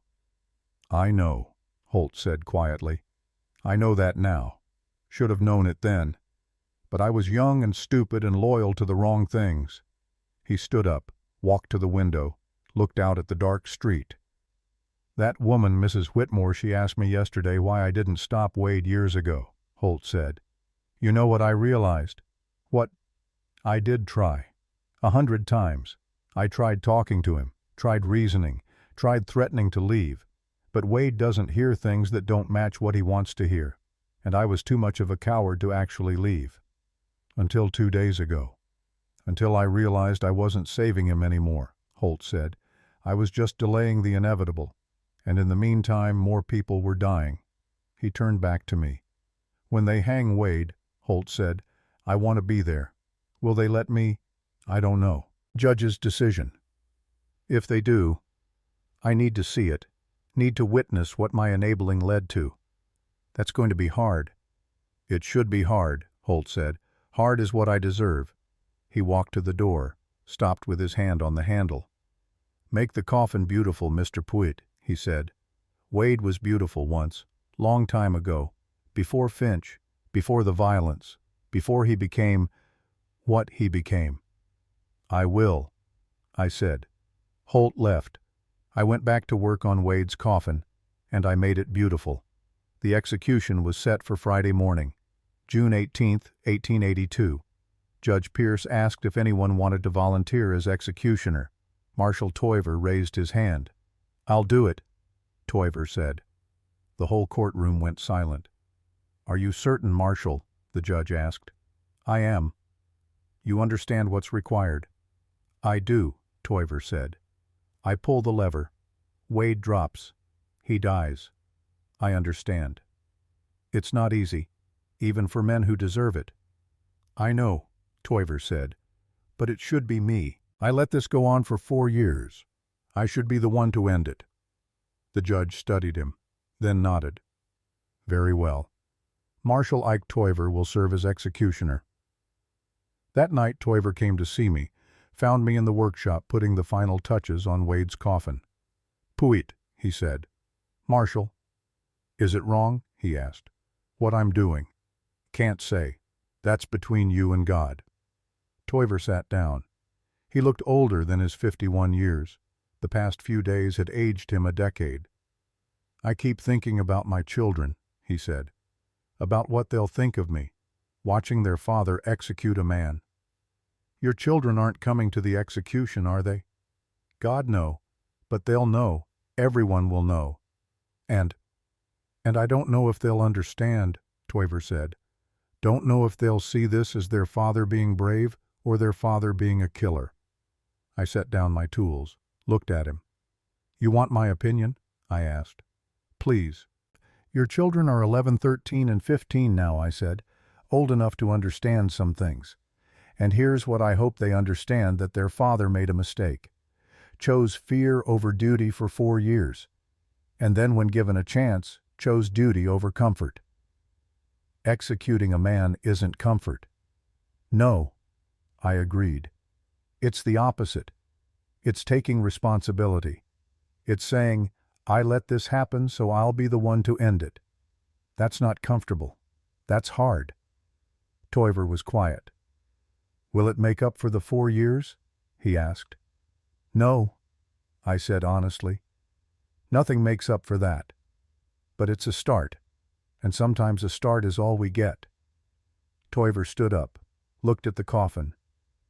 It's beautiful, he said. Holt asked me to make it so. Holt's a good man, better than Wade ever was. Most people are, I said. Toiver walked to the door, turned back. Puit, he said. When this is over, when Wade's buried and the cords are gone, do you think Dodge City will be different? Yes, I said. Question is whether it'll be different better or different worse. Which do you think? I looked at the coffin, thought about Kate Whitmore, about Roar and Mrs. Chen standing up, about a town finding its courage. Better, I said. I think we'll be better. Toiver nodded. I hope you're right. He left. I went back to work. Friday morning came clear and cool, rare for June in Kansas. They'd built the gallows in the center of Front Street, where everyone could see. Judge Pierce had decreed a public execution. The town suffered publicly, he said. The resolution should be public too. By 8 in the morning, half the town was gathered.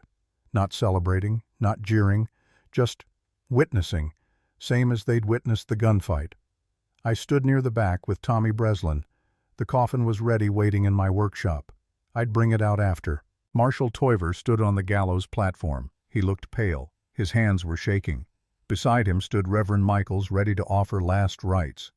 At 8:15 they brought out Wade Cord. He walked under his own power. No struggling, no fighting, just walking. They'd cleaned him up, shaved him, given him a fresh shirt. He looked almost respectable. Almost. Those pale blue eyes scanned the crowd, looking for something, someone. Found Holt. Holt was standing in the front row. He'd been given permission to attend, to say goodbye. Wade looked at his brother. Their eyes met, and Wade smiled. Not the flat, cold smile. Something different, something almost peaceful, like he'd finally accepted it. They walked Wade up the gallows steps, positioned him on the trap door, put the noose around his neck. Reverend Michaels stepped forward. "Wade Cord," he said, "do you have any last words?"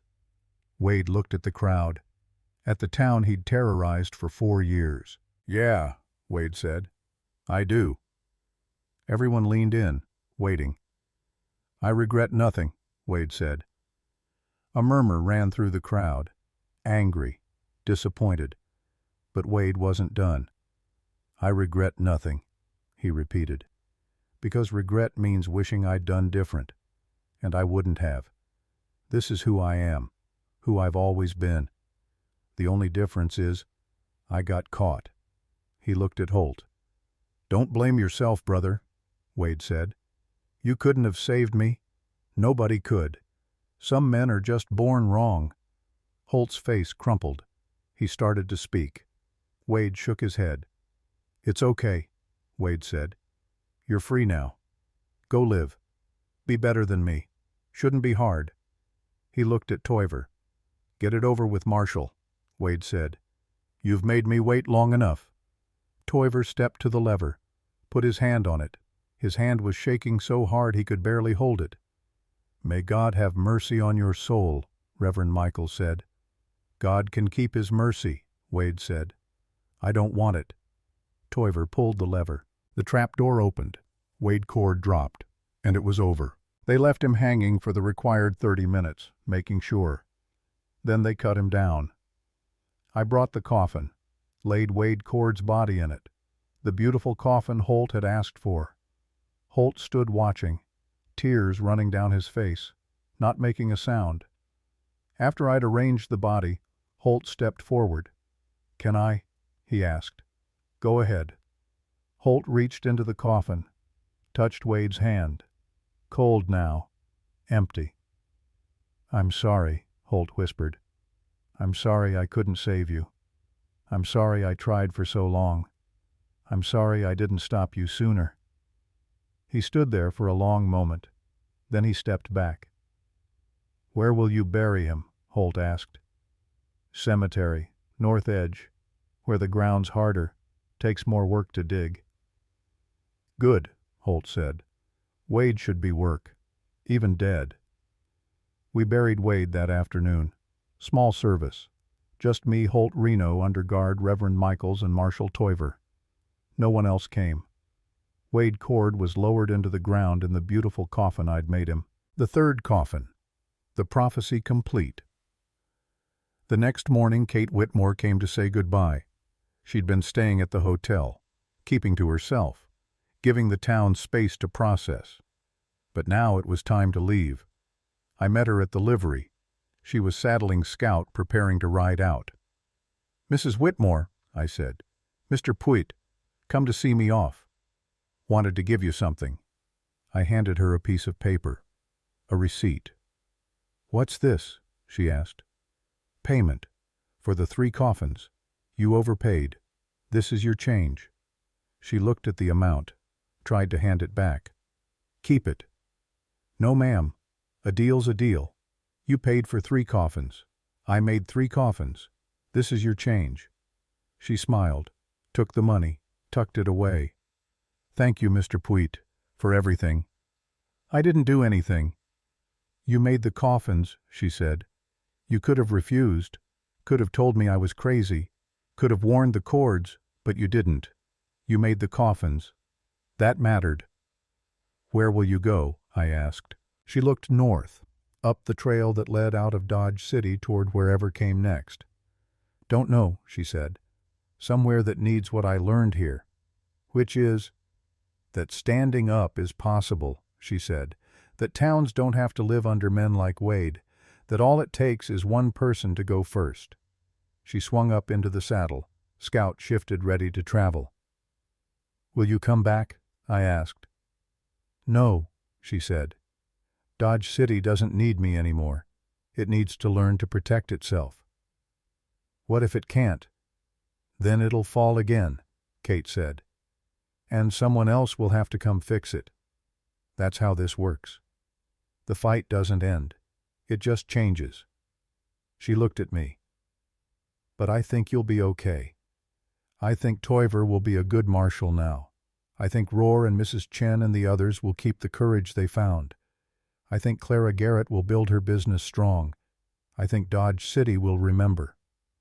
"For how long?" "Long enough," Kate said. "Until the next generation forgets. Then they'll have to learn it all over again." She turned Scout north. "Goodbye, Mr. Puit. Thank you for telling the truth." "I haven't told it yet." "You will," Kate said. "When the time comes. I trust you." And she rode away. I watched until she was just a speck on the horizon. Then nothing.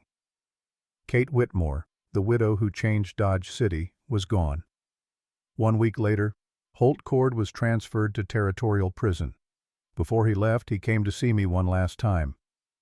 "I'm being sent to Leavenworth," he said. 5 years. Maybe less if I behave." "What will you do after?" "Don't know. Maybe go to California, find work, live quiet." "And Reno?" "Reno's being sent east," Holt said. "Different prison. Reverend Michaels has a friend there who runs a reform program. Thinks Reno can change." "Can he?" "Maybe," Holt said. "He's young, still has time to become someone different." He looked at me. "I wanted to thank you," he said, "for making Wade's coffin beautiful, for treating him with dignity even after everything. Everyone deserves a proper burial. Not everyone would agree, but I appreciate it." He paused. "Mr. Puit, can I ask you something?" "Go ahead." "Do you think I'm a coward?" Holt asked, "for surrendering instead of fighting?" I thought about it, really thought. "No," I said finally. "I think you're brave. Takes more courage to stop than to keep going, especially when stopping means admitting you were wrong." Holt nodded slowly. "Thank you for that." They took him away that afternoon. I never saw Holt Cord again, but I heard years later that he got out of prison after 3 years. Good behavior. Moved to San Francisco. Opened a bookstore. Lived quiet. Died old. Some men can change, I suppose, if they're willing to stop. The weeks after became months. Dodge City settled into a new normal. Marshal Toiver enforced the law. All of it. On everyone. No exceptions. Clara Garrett rebuilt her father's business. Bigger, stronger. She never married, never had children, just ran that freight company for 40 years. Rohr kept his hardware store, but he also started a town council, got people involved in decisions, made sure no one person ever had too much power again. Mrs. Chen lived another 12 years, died peacefully in her sleep at age 84. At her funeral, half the town came.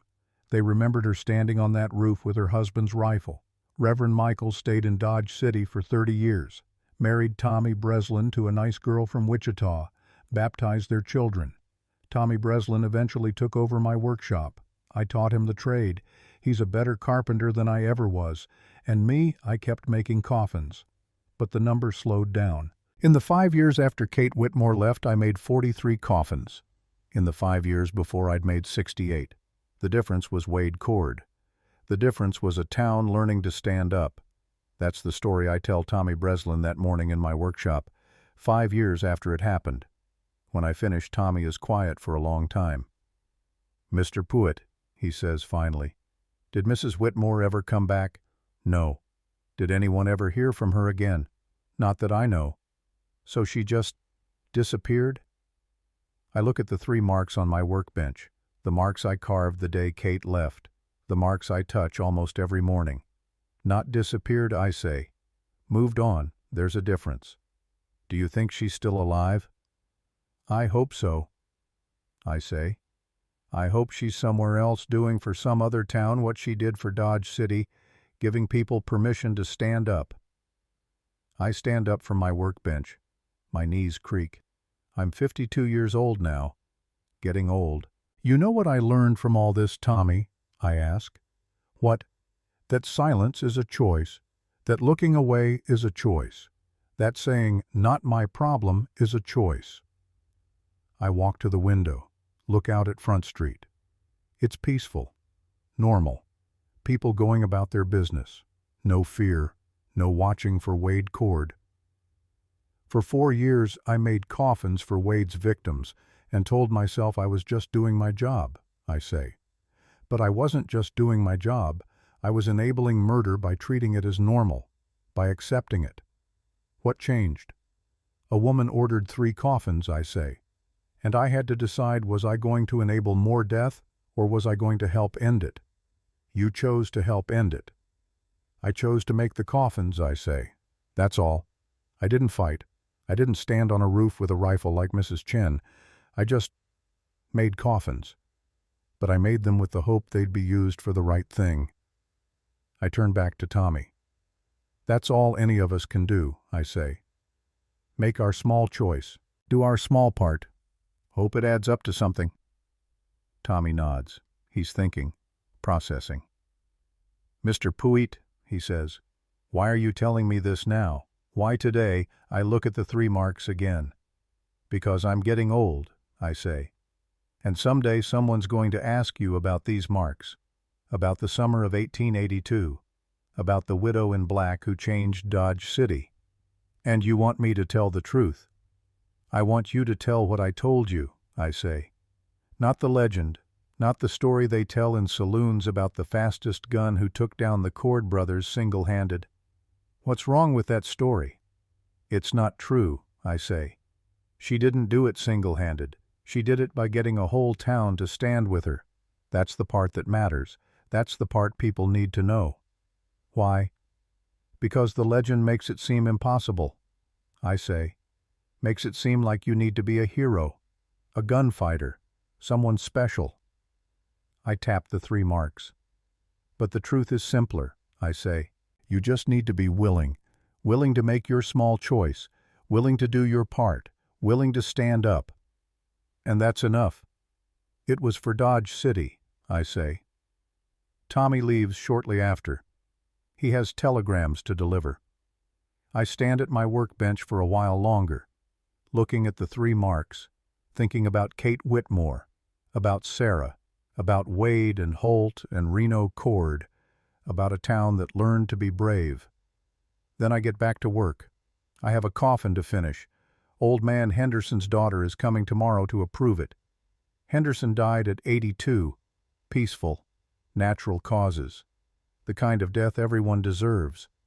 The kind of death that's more common in Dodge City now. Because one woman decided to stand up, and a town decided to stand with her. After I finish Henderson's coffin, I walk up to the cemetery. It's become a habit of mine, once a month or so, walking up there in the late afternoon, checking on the graves. I stop at Sarah Whitmore's grave first. Someone's been leaving flowers. Has been for 5 years. Fresh wildflowers every few weeks. I don't know who. Nobody's ever said. But I like to think it's the town. Dodge City, remembering the child whose death started everything. Then I walk to Wade Cord's grave. It's in the back corner. No one tends it. No flowers. Just a simple marker. Wade Cord, 1844 to 1882. That's all. No epitaph. No beloved anything. Just a name and dates. I stand there for a moment, thinking about what Holt said, that Wade was beautiful once before he became what he became. I don't know if I believe that, but I made him a beautiful coffin anyway, because everyone deserves dignity in death, even men who gave none in life. The sun is getting low, casting long shadows across the graves. I turn to leave. Stop. There's a woman standing at the cemetery entrance. For a moment, just a moment, I think it's Kate. But it's not. This woman is younger, 20 maybe, wearing a traveling dress, leading a horse. She sees me, walks over. "Excuse me," she says. "I'm looking for the grave of Sarah Whitmore." I point. "Back that way, small marker, near the edge." "Thank you." She starts to walk away, stops. "Can I ask you something?" "Sure." "Did you know her, Sarah Whitmore?" "I made her coffin," I say. "But I never met her. She was gone before I could." "Oh." The woman looks disappointed. "Why do you ask?" "I heard a story," she says, "about a woman in black who came to Dodge City 5 years ago, who stood up to 3 killers, who changed a whole town." "You heard right." "Was it true?"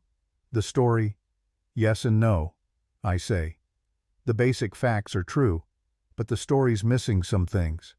"Like what?" "Like the town standing with her," I say. "Like the courage it took for ordinary people to pick up rifles they'd never fired. Like the marshal finding his spine after 4 years. Like all the small choices that added up to change."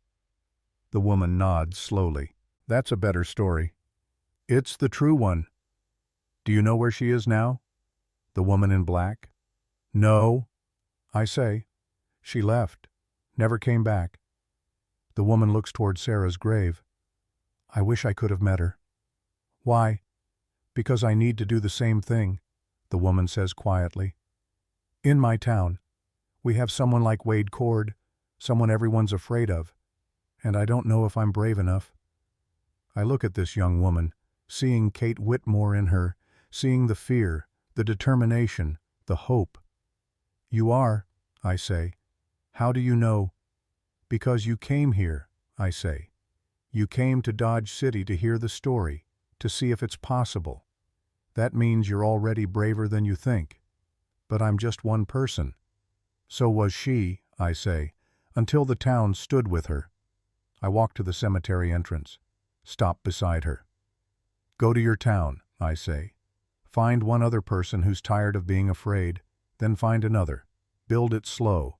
Don't try to do it all yourself.